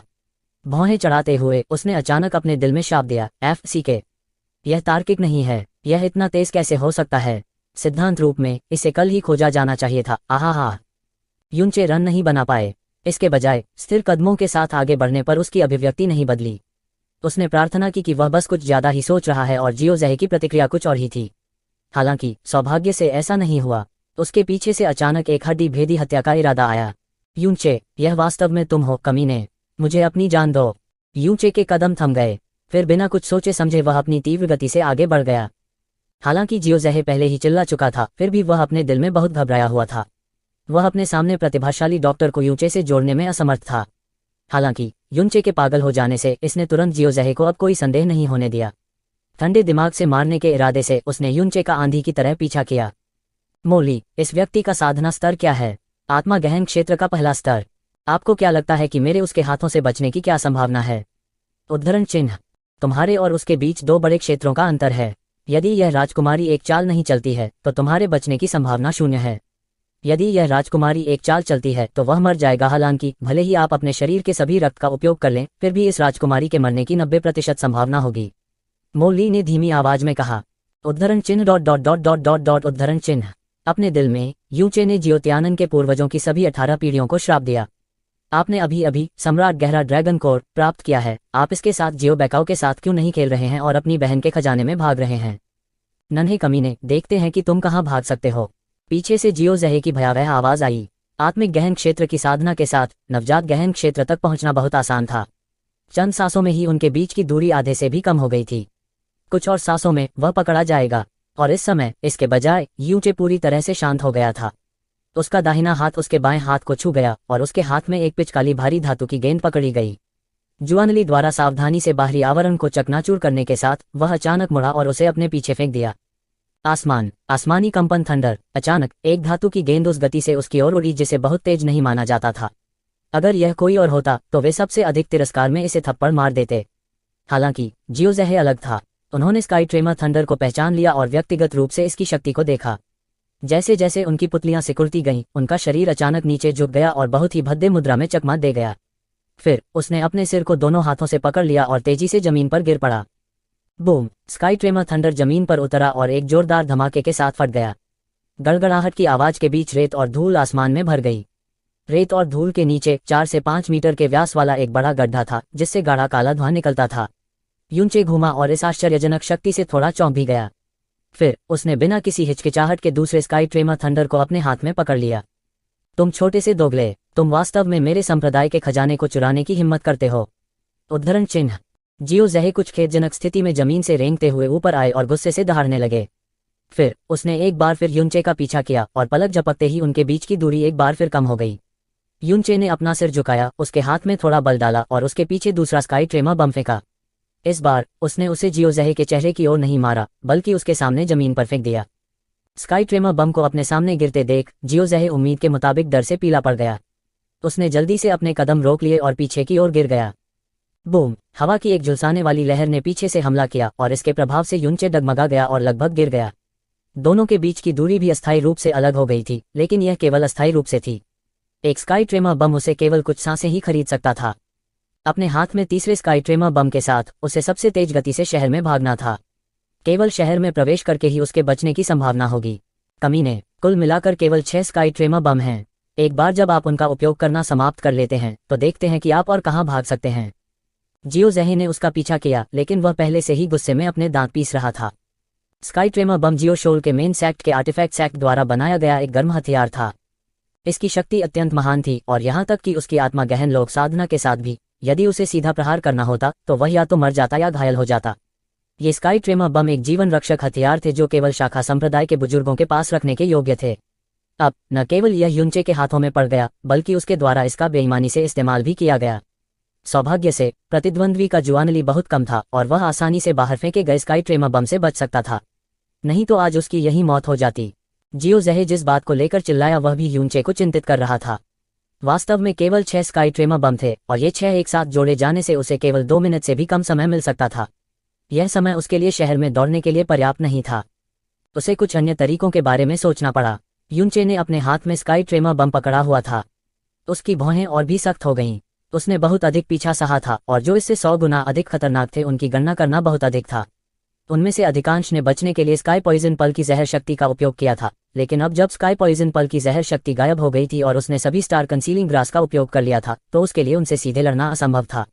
तब वह केवल एक चीज उधार ले सकता था। यूनचे ने एक गहरी सांस ली और झटपट जियोस्कोल के खजाने से प्राप्त औषधीय सामग्री को छानना शुरू कर दिया। वह किसी ऐसी चीज की तलाश में था जिसे अत्यधिक प्रभावी जहर के रूप में गढ़ा जा सके।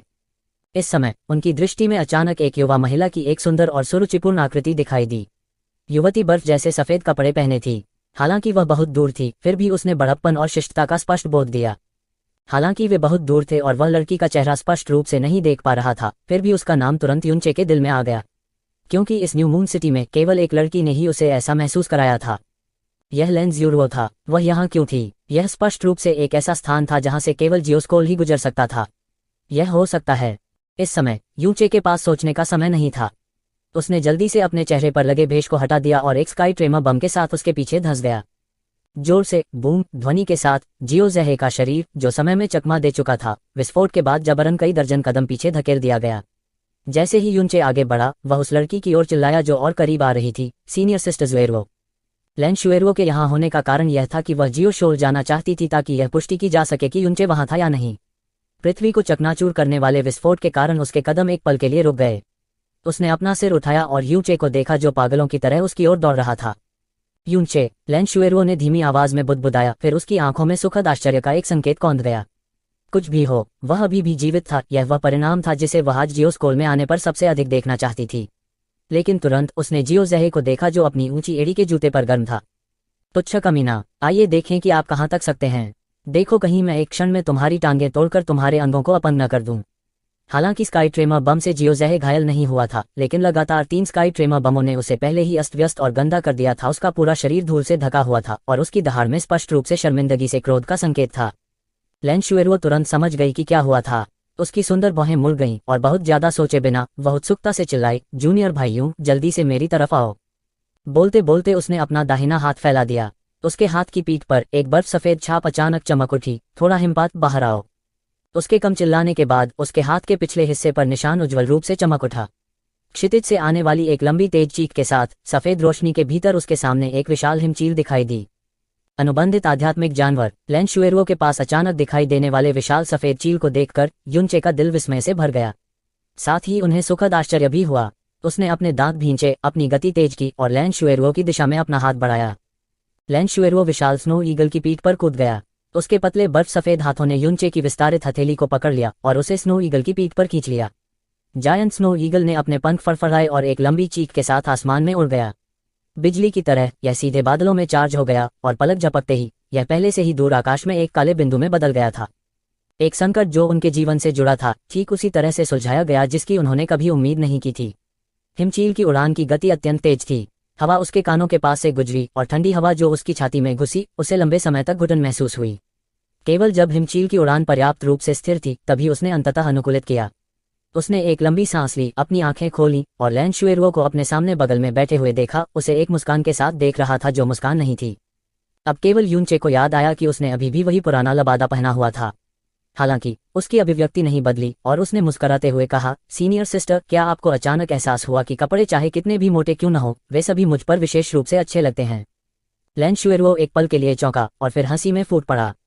उसकी मुस्कान खिले हुए 100 फूलों की तरह सुंदर थी, जूनियर भाई युन की अपेक्षा के अनुरूप। आपने अभी अभी अपना जीवन लगभग खो दिया है, फिर भी आप सीधे चेहरे से अपनी प्रशंसा करना नहीं भूलते। यह सही है, मैंने वास्तव में अभी अभी अपना जीवन लगभग खो दिया है। युनचे ने हल्के से अपना माथा रगड़ा और कमोबेश कुछ डर महसूस हुआ। यदि लैन शुएरुओ की अचानक उपस्थिति नहीं होती तो उसके बचने की संभावना वास्तव में बहुत कम होती, क्योंकि जियोशोल के सामने का क्षेत्र वास्तव में बहुत विशाल था, इतना विशाल कि जब वह पहले भाग रहा था तो उसे रोने का मन हुआ, लेकिन आंसू नहीं थे। किसकी बात करते हुए, वरिष्ठ बहन, आप इस जगह पर क्यों आई हैं? क्या आपका जियोशोल के साथ कोई व्यवसाय है? युनचे ने पूछा। लैन शुएरुओ ने हल्के से सिर हिलाया। उसकी मणि जैसी आंखों का आकार युनचे के आकार का कई बार था।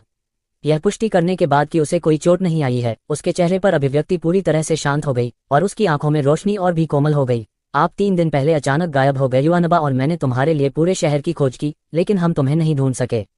बाद में हमने सोचा कि जियोशोल द्वारा चुपके से आपका अपहरण कर लिया गया होगा, इसलिए हम आए। उद्धरण चिन्ह। एक पल के लिए युनचे का पूरा शरीर अकड़ गया। उसके दिल में एक अवर्णनीय भावना उमड़ पड़ी और वह वास्तव में एक पल के लिए अवाक रह गया। एक लंबे समय के बाद अंत में वह सबसे शांत स्वर में बोला जो वह जुटा सकता था, जियोशोल का शाखा संप्रदाय न्यू मून सिटी में सबसे बड़ा संप्रदाय है। तुम, एक लड़की, यहाँ अकेली आई, क्या तुमने नहीं सोचा कि यह कितना खतरनाक होगा? तुम और मैं केवल कुछ दिनों से एक दूसरे को जानते हैं, तुम्हें मेरे साथ इतना अच्छा व्यवहार क्यों करना पड़ रहा है? लैन शुएरुओ मुस्कुराए और धीरे से कहा, मैंने पहले भी कहा है, क्योंकि मैं तुम्हारी बड़ी बहन हूँ। युनचे, पहले लैन शुएरुओ ने वादा किया था कि उसका परिवार जियोस्कोल की आपदा से बचने के लिए 10 दिनों के भीतर उसे सुरक्षित रूप से ब्लू विंड इंपीरियल सिटी भेज देगा, इसलिए वह हमेशा संदिग्ध रहा। बहुत सी चीजों का अनुभव करने के बाद वह पूरी तरह से विश्वास नहीं करता था कि एक व्यक्ति किसी अजनबी के लिए बिना किसी कारण के इतना अच्छा होगा, इतना बड़ा जोखिम उठाने के लिए जो उनके जीवन को खतरे में डाल सकता है। अब लैन शुएरुओ उसे खोजने के लिए अकेले जियोशोल आया और यहाँ तक उसे एक खतरनाक स्थिति से बचाया। इसने एकमात्र संभावना बनाई कि युनचे अपने दिल में अधिक से अधिक निश्चित हो सके। उसके सामने सीनियर सिस्टर जियोरुओ, निश्चित रूप से उसे पहली नज़र में प्यार हो गया। अलविदा मोह।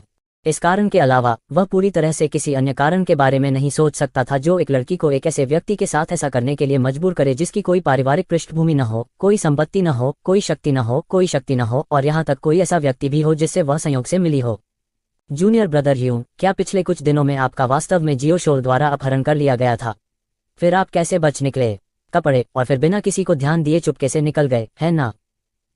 मुझे ऐसा लगता है, लेकिन मुझे जियोस्कोल द्वारा अगवा नहीं किया गया था, मैं खुद अंदर गया था। युनचे गर्व से मुस्कुराया लेकिन आगे कुछ नहीं बताया। इसके बजाय उसने विषय बदल दिया और कहा, बड़ी बहन, आपके पास वास्तव में एक अनुबंधित गहरा जानवर है, और यह एक बहुत ही उच्च स्तर का गहरा जानवर लगता है। यह देखते हुए कि युनचे स्पष्ट रूप से उन मामलों का उल्लेख नहीं करना चाहता था जो पिछले कुछ दिनों में जियोस्कोल में हुआ था, लैन शुएरुओ ने आगे पीछा नहीं किया और अपने शब्दों के साथ पीछा किया। इसे लिटिल स्नो कहा जाता है और यह एक सच्चा गहरा विशाल स्नो ईगल है। इसे मेरे स्वामी ने पाला था और इसके बड़े होने के बाद यह मेरा अनुबंधित गहरा जानवर बन गया। हालांकि लिटिल स्नो बहुत बड़ा और बोझिल दिखता है, हवा को नियंत्रित करने की इसकी क्षमता बहुत मजबूत है और यह बहुत तेजी से उड़ता है। ठीक है जूनियर भाई युन, आप आगे कहाँ जाना चाहते हैं? उद्धरण चिन्ह। युनचे चुप हो गया और फिर धीरे से बोला, मैंने जियोस्कोल को एक बड़ा उपहार दिया है, इसलिए वे अभी पूरे शहर में मुझे ढूंढ रहे होंगे। इसलिए मैं न्यू मून प्रोफाउंड पैलेस या यहाँ तक वापस नहीं जा सकता, पूरा न्यू मून सिटी। इसके बाद मुझे यह भी नहीं पता कि कहाँ जाना है, या शायद न्यू मून सिटी के बाहर मैं कहीं भी जा सकता हूँ। इस समय युनचे को अचानक अपने कान के पास हवा में एक अजीब सी आवाज महसूस हुई। ऐसा लगता था कि उसका अत्यधिक उत्सुक अंतर्ज्ञान अवचेतन रूप से घूम गया था और एक नज़र से उसने देखा कि एक काली बिंदी उसके पीछे 1000 मीटर से तेजी से आ रही थी। वह क्या है? जब से यूनचे ने उसे खोजा तब से लेकर उसके बोलने के समय तक समय की केवल कुछ ही सांसें गुजरी थीं। हालांकि इस बेहद कम समय में उनकी दृष्टि में काला बिंदु पहले से ही एक धुंधली काली छाया में बदल गया था। यह देखा जा सकता था कि इसकी गति कितनी भयानक थी। लैन शुएरुओ जल्दी से मुड़ी, उसकी टकटकी केंद्रित थी और फिर आश्चर्य की एक चीख निकली। यह एक भयंकर तूफान हॉक है, उच्चतम स्तर का गहन जानवर जिसे जियोस्कोल उठा रहा है। वाह क्या! यूनचे की भौहें अचानक तन गईं। वे सिर्फ आपका पीछा करने के लिए एक भयंकर तूफान हॉक भी क्यों भेजेंगे? और यह वास्तव में इतना तेज है?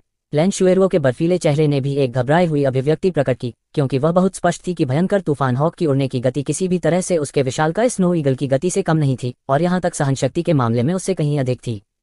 हालांकि अगर उसे पता होता कि यूनचे ने जियोशोल के साथ क्या किया है तो उसने यह सवाल नहीं पूछा होता। थोड़ा हिम्मत, जल्दी करो और जाओ। एक नाजुक चीख के साथ विशालकाय स्नो ईगल ने उसके नीचे जमकर अपने पंख फड़फड़ाए और उसकी गति अचानक बढ़ गई। यह एक लंबी सफेद छाया को पार कर गया और सीधे उत्तर की ओर चला गया। उसके पीछे की काली छाया जरा भी धीमी नहीं थी और उसके पीछे पीछे चल रही थी। एक विशाल सफेद चील और एक विशालकाय काला चील क्रमशः सफेद और काली बिजली की तरह आकाश में उड़ता है, अनगिनत राहगीरों को रुकने और देखने के लिए आकर्षित करता है, क्योंकि वे यह अनुमान लगाने की कोशिश करते हैं कि यह किस प्रकार का उच्च स्तर का गहरा जानवर था। लेकिन जल्द ही चील और चील आगे और आगे उड़ गए, ऊंचे और जल्द ही बादलों के ऊपर पूरी तरह से गायब हो गए। थोड़ा हिमपात, थोड़ा ऊपर। जायंट स्नो ईगल का पूरा शरीर बर्फ जैसा सफेद था। लैन ज़ुरुओ को उम्मीद थी कि बादलों के ऊपर उड़ने के बाद वह अपने शरीर को छुपाने के लिए सफेद बादलों का उपयोग कर सकता है। लेकिन यूनचे बहुत स्पष्ट था कि अगर यह एक अन्य प्रकार का उड़ने वाला गहरा जानवर है जो पीछे पीछा कर रहा है तो यह प्रभावी हो सकता है। लेकिन ऐसा ही हुआ कि वह एक चील थी। चील आकाश के सच्चे अधिपति थे। उच्च ऊंचाई के दायरे में एक चील की नज़र से कुछ भी नहीं बच सकता था। जायंट स्नो ईगल ने ऊंची और ऊंची उड़ान भरी और पहले ही अज्ञात संख्या में बादलों के बीच से गुजर चुका था। लेकिन भयंकर तूफान ईगल अभी भी गर्म पीछा कर रहा था। जायंट स्नो ईगल बहुत ऊंची उड़ान भर सकता था और 5000 मीटर की ऊंचाई को नियंत्रित करने में सक्षम था। लेकिन उड़ान की ऊंचाई के मामले में यह एक बाज के साथ तुलना करने में सक्षम होने से बहुत दूर था। एक सामान्य वयस्क चील 10,000 मीटर की ऊंचाई तक उड़ सकती है, आत्मा के गहन स्तर के एक भयंकर तूफान ईगल की तो बात ही छोड़ दें। सौभाग्य से उड़ान की गति के मामले में विशाल हिम ईगल भयंकर तूफान ईगल से कम नहीं था। भले ही वह पीछे से पीछा कर रहा था, फिर भी उसने हमेशा समान दूरी बनाए रखी। विशालकाय स्नो ईगल भयंकर तूफान ईगल को हिलाने में असमर्थ था और भयंकर तूफान ईगल भी विशालकाय स्नो ईगल को पकड़ने में असमर्थ था। हालांकि जायंट स्नो ईगल की रैंक फियर स्टॉर्म ईगल की तुलना में कम थी, इसलिए इसकी सहनशक्ति स्वाभाविक रूप से बहुत हीन थी। यह इस स्थिति को बहुत लंबे समय तक बनाए नहीं रख सका। यह केवल कुछ समय पहले की बात है जब भयंकर तूफान ईगल ने विशालकाय हिम ईगल को पकड़ लिया। जो मुझे पता है, इस भयंकर तूफान ईगल को कुछ साल पहले जियोशोल द्वारा जीवित पकड़ लिया गया था। ऐसा लगता है कि इसे पूरी तरह से वश में नहीं किया गया है और यह एक अनुबंधित गहरा जानवर नहीं है। यदि इसे जारी किया जाता है तो इसके बचने का जोखिम है, इसलिए जब तक कुछ बड़ा नहीं होता वे इस भयंकर तूफान ईगल को कभी नहीं छोड़ेंगे। जूनियर भाइयों, आपने वास्तव में जियोशोल के साथ क्या किया? लैन ज़ुरुओ ने विशाल हिमपात को कसकर पकड़ लिया चील का पंख और घबराकर पूछा। हवा उसके कानों के पास से गरज की तरह सीटी बजाती है। लैन शुएरुओ के सवाल का सामना करते हुए यूचे ने एक पल के लिए झिझकते हुए कहा, अगर मैं यह कहता हूं तो आप इस पर विश्वास नहीं करना चुन सकते हैं। मैंने जियो लुओचेंग को पूरी तरह से अपंग बना दिया और उन्हें बिना कुछ लिए 6 लाख बैंगनी गहरे सिक्के खो दिए। यूचे एक पल के लिए रुका और फिर भी एक चुना स्वीकार्य व्याख्या, मैंने उनके संप्रदाय के खजाने को भी पूरी तरह से नष्ट कर दिया। लैन शुएरुओ की खूबसूरत आंखें फैल गईं और उसका मुंह चौड़ा हो गया। वह एकटक उसे घूर रही थी जैसे वह किसी राक्षस को देख रही हो। मैं कसम खाता हूं कि ये सब सच है, यूचे ने बेबसी से कहा। उद्धरण चिन्ह उद्धरण चिन्ह। लैन शुएरुओ काफी देर तक चुप रही। उसे यूचे की बातों पर शक नहीं हुआ।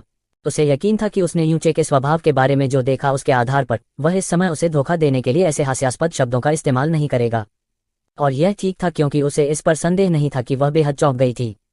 वह चौंक गई क्योंकि नवजात गहन क्षेत्र के पहले स्तर पर एक युवा यूचे वास्तव में न्यू मून सिटी के सबसे बड़े संप्रदाय में खुद से कहर बरपाने सक्षम था। यह बस एक अकल्पनीय मामला था।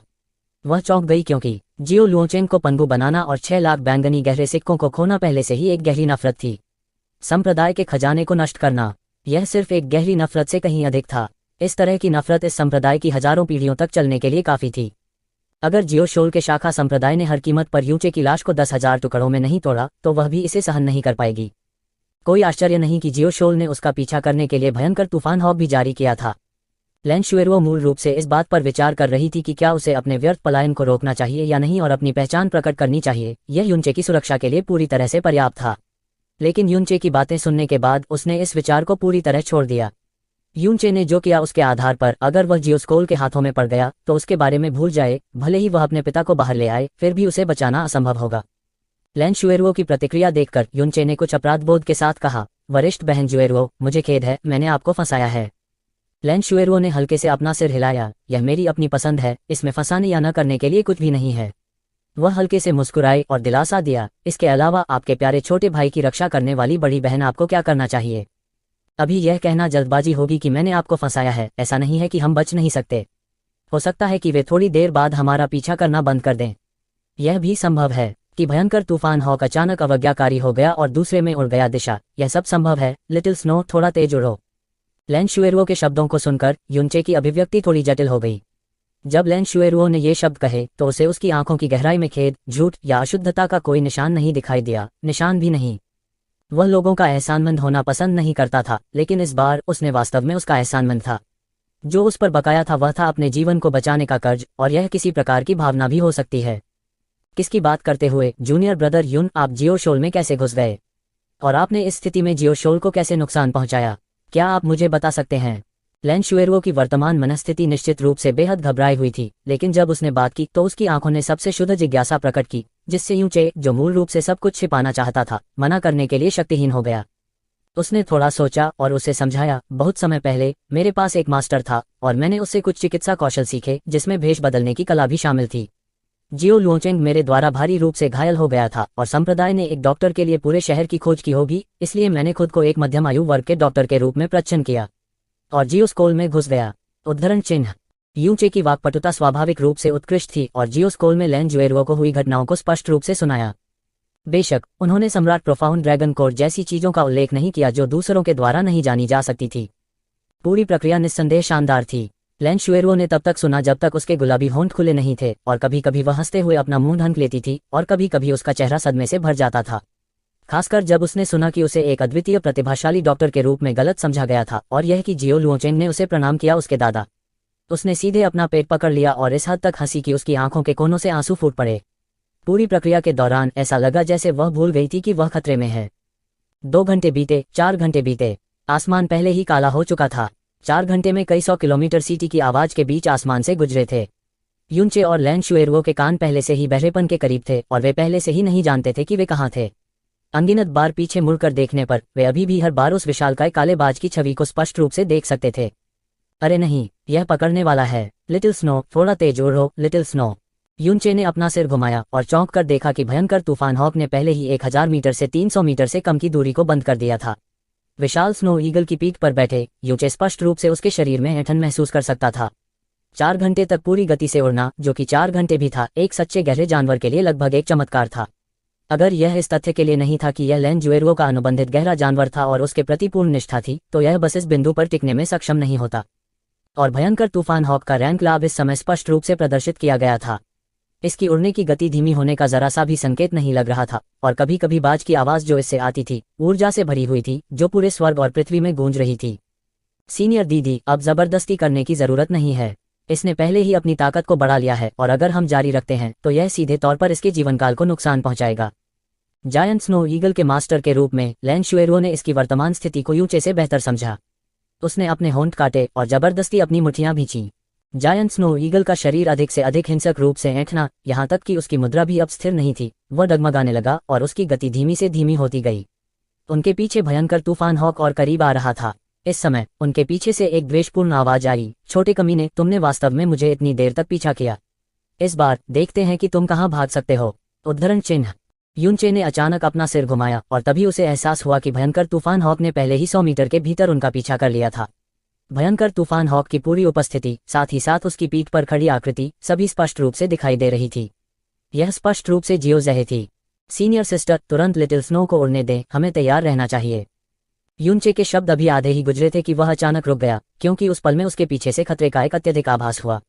उसने अपना सिर लगभग बिजली की तरह तेजी से घुमाया और भयंकर तूफान हॉक की पीठ पर जियो जहे के हाथ में अजीब आकार के हथियार को देखा। वह था जहर आग रॉड। जियो जहे के पास वास्तव में एक जहर आग की छड़ी थी। इससे पहले कि वह प्रतिक्रिया कर पाता, उसने देखा कि जहर की आग की छड़ से अचानक आग की लपटें निकल रही हैं। एक दूसरे विभाजन में घातक खतरे की आभा ध्वनि की गति से भी तेज गति से चली गई। यह मूल रूप से यूचे की ओर उड़ रहा था, लेकिन हिंसक वायु प्रवाह के हस्तक्षेप के कारण यह थोड़ा विचलित हो गया और सीधे लैन शुएरुओ की छाती की ओर उड़ गया।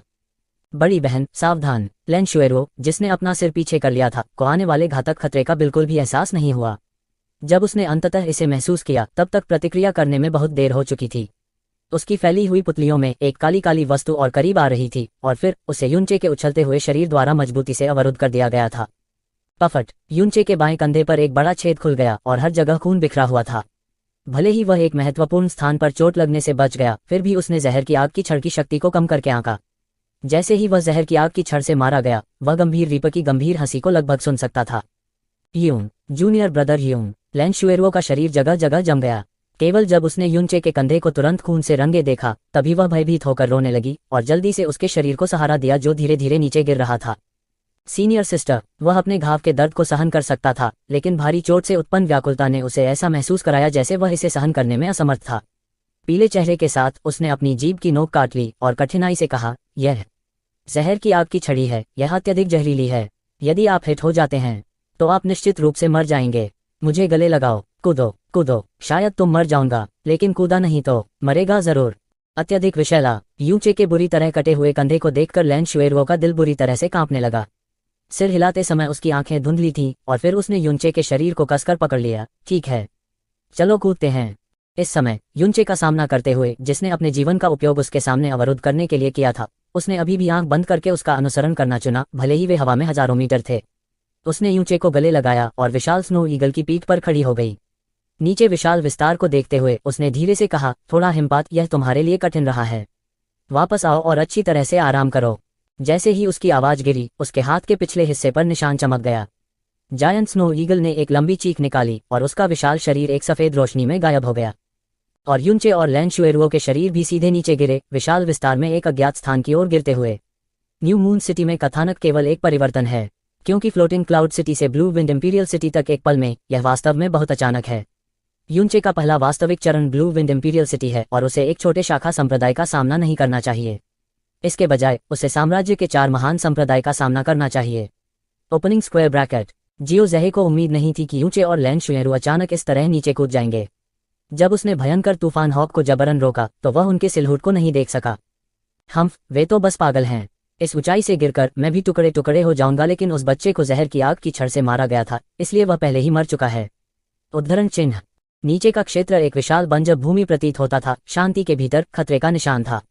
भले ही वह निश्चित था कि नीचे कूदने वाले दोनों पहले से ही मर चुके थे, यूचे ने अपने संप्रदाय के खजाने को खाली कर दिया था, इसलिए उसके पास कुछ स्थानिक उपकरण हो सकते हैं जिसमें बहुत बड़ी मात्रा में जगह हो सकती है। यूनचे का जीवन या मृत्यु मायने नहीं रखता था, लेकिन उसके संप्रदाय की चीजों को पुनः प्राप्त किया जाना चाहिए, अन्यथा उनके संप्रदाय का बहुत तेज गति से पतन होगा।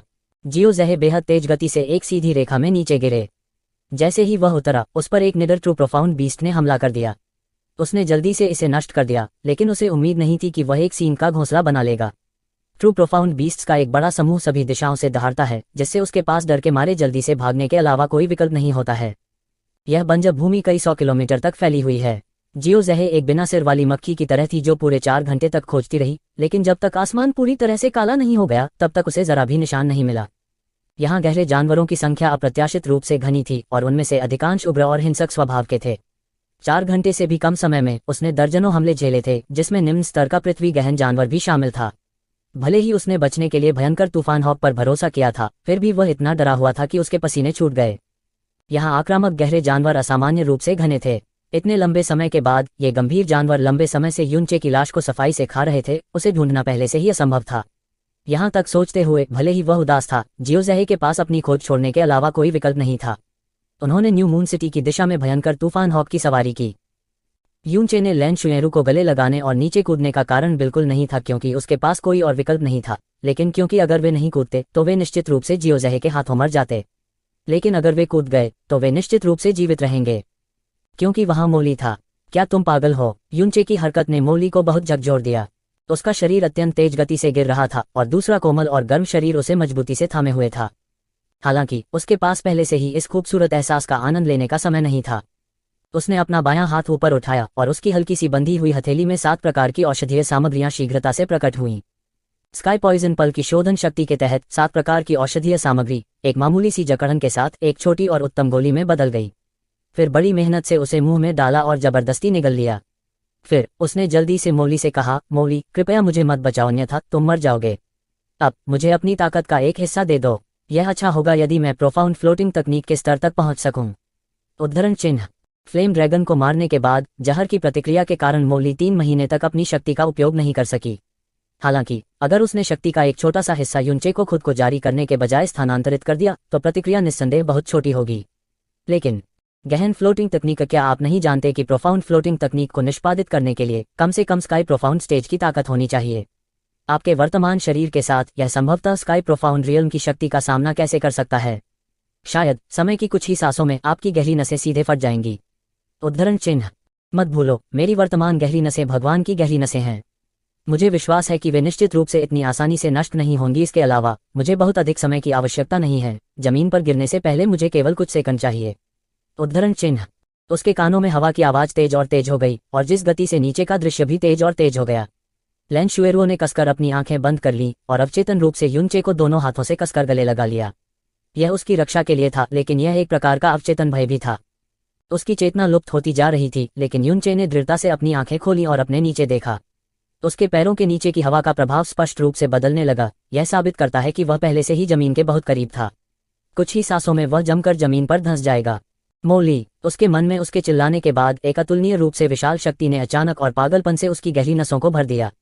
यह एक ऐसी शक्ति थी जिसने उसे ऐसा महसूस कराया जैसे कि वह अंतरिक्ष को नियंत्रित कर सकता है, और इससे भी अधिक एक शक्ति इतनी मजबूत थी कि यह लगभग उसकी गहरी नसों का कारण बन गई, एक पल में टूट जाना। युनचे की आंखें चौड़ी हो गईं और उनकी अभिव्यक्ति तुरंत ही अतुलनीय रूप से ठंडी और स्पष्ट सोच वाली हो गई। उन्होंने बिना किसी आरक्षण के इस जुआनली को रिहा कर दिया। इसका एक हिस्सा नीचे की हवा की ओर दौड़ा और इसके एक हिस्से ने उसके शरीर की रक्षा की। तुरंत, जैसे कि नीचे से कुछ उनका समर्थन कर रहा था, उसकी और लैन जुएरुओ के वंश की गति तेजी से कम हो गई, धीमी और धीमी हो गई। इस तरह के अत्यधिक अतिशयोक्ति को भंग करने के लिए प्रभाव, संघात, मुठभेड़, असर, समाघात, टक्कर। जिस क्षण वे जमीन में धंसने वाले थे, उनकी गिरने की गति अभी भी अपेक्षाकृत तेज थी। लगभग बिना किसी हिचकिचाहट के युनचे की बाहें लैन जुएरुओ के चारों ओर लिपट गईं और थोड़े बल के साथ उसने उसके नाजुक शरीर को ऊपर की ओर धकेल दिया। लैन शुएरुओ ने तुरंत अपनी आंखें खोलीं और उसने जो देखा वह युनचे के मुंह के कोने पर एक बहुत ही हल्की और फीकी मुस्कान का निशान था। हालांकि यह चेहरा धीरे धीरे उसकी आंखों से दूर हो गया। उस पल में उसे ऐसा लगा जैसे उसके दिल पर किसी गर्म और कड़वी चीज का जोरदार प्रहार हुआ हो। उसने अपना मुंह खोला, लेकिन आवाज निकालने के लिए पहले ही बहुत देर हो चुकी थी। टकराना। अंत में युनचे का शरीर गिर गया और जोर से जमीन पर पटक दिया। सख्त जमीन तुरंत टुकड़ों में बंध गई और इससे पहले कि वह दर्द महसूस कर पाता, उसकी चेतना एक पल में पूरी तरह से ढह गई। जूनियर भाई युनचे के गिरने के बाद पूरी 4 सांसें लीं, तभी लैन शुएरुओ जमीन पर उतरी। उसने लैन जुएरुओ को ऊपर धकेलने के लिए जिस बल का इस्तेमाल किया वह बहुत कोमल था, लेकिन यह अप्रत्याशित रूप से लंबे समय तक चलने वाला था। एक कोमल लेकिन अप्रतिरोध्य हवा की तरह इसने उसकी अवरोही गति को धीमा और धीमा कर दिया। जब वह जमीन से करीब 10 मीटर दूर थी तो वह सीधे हवा में ही रुक गई थी। जब वह गिरी तो ऐसा लगा जैसे वह 10 मीटर की ऊंचाई से गिरी हो। इतनी ऊंचाई पर कोई नुकसान पहुंचाना मूल रूप से असंभव था। लैन शुएरुओ के दोनों पैर बहुत आसानी से उतरे और फिर, जैसे वह पागल हो गई हो, वह यूंचे की ओर दौड़ी। उसके नीचे भयानक गड्ढा और 10 मीटर दूर तक फैली जमीन पर अनगिनत दरारें देखकर हिंसक रूप से आंसू बह निकले।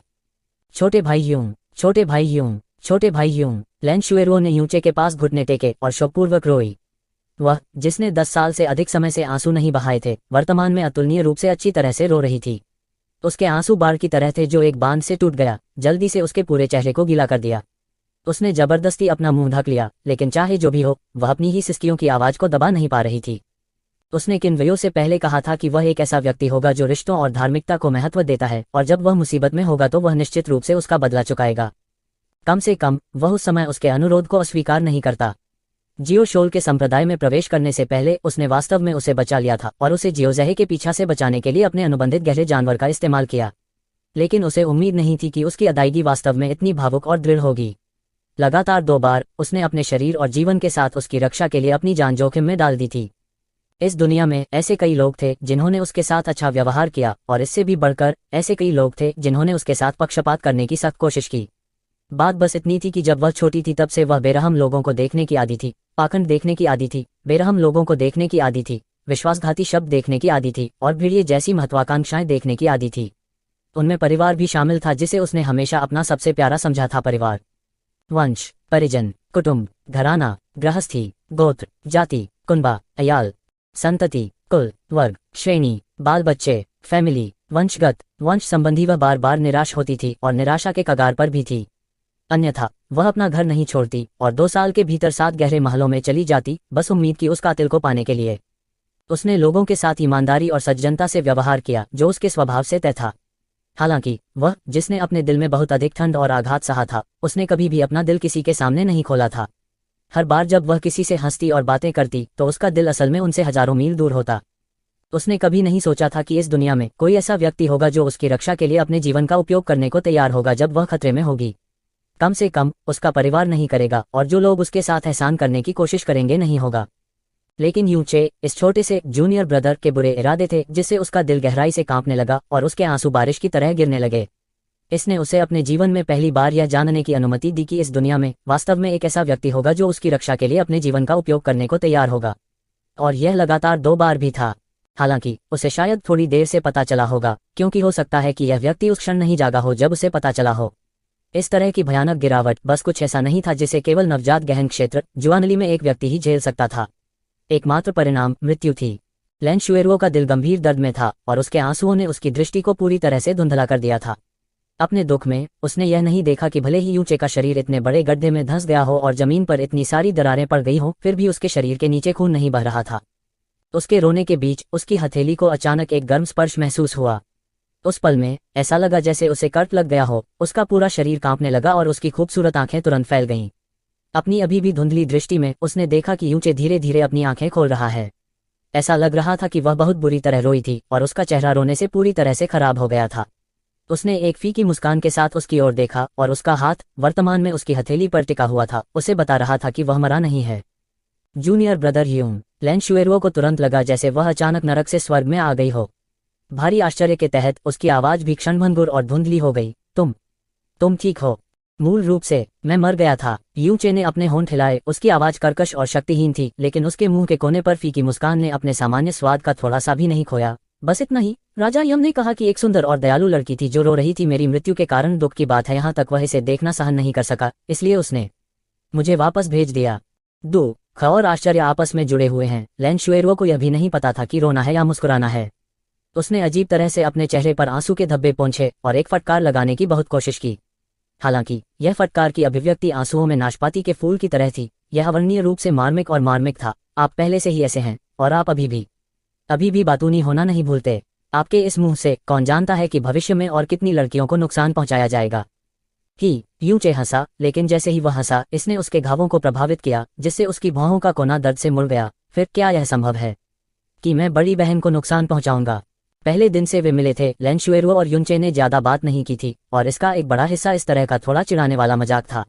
वह उसके मुंह से इस तरह के शब्द सुनने की आदी हो चुकी थी। उसे यह मजेदार लगेगा और उसे मजा भी आएगा। लेकिन इस बार अचानक उसके दिल की गहराइयों में एक अकथनीय और अवर्णनीय स्पंदन हुआ। उसने अपने होंठ हिलाए और जैसे ही वह बोलने वाली थी, उसने पाया कि यूचे पहले ही अपनी आंखें बंद कर चुका था और बेहोश हो गया था। पहले खंड का अंत। दूसरे खंड की शुरुआत। Blue Wind and Misty Clouds. Keywords: Blue Wind, Profound Palace, Cang Jueruo, phoenix की दुनिया, ode, heavenly, profound ranking, Feng यूचेन।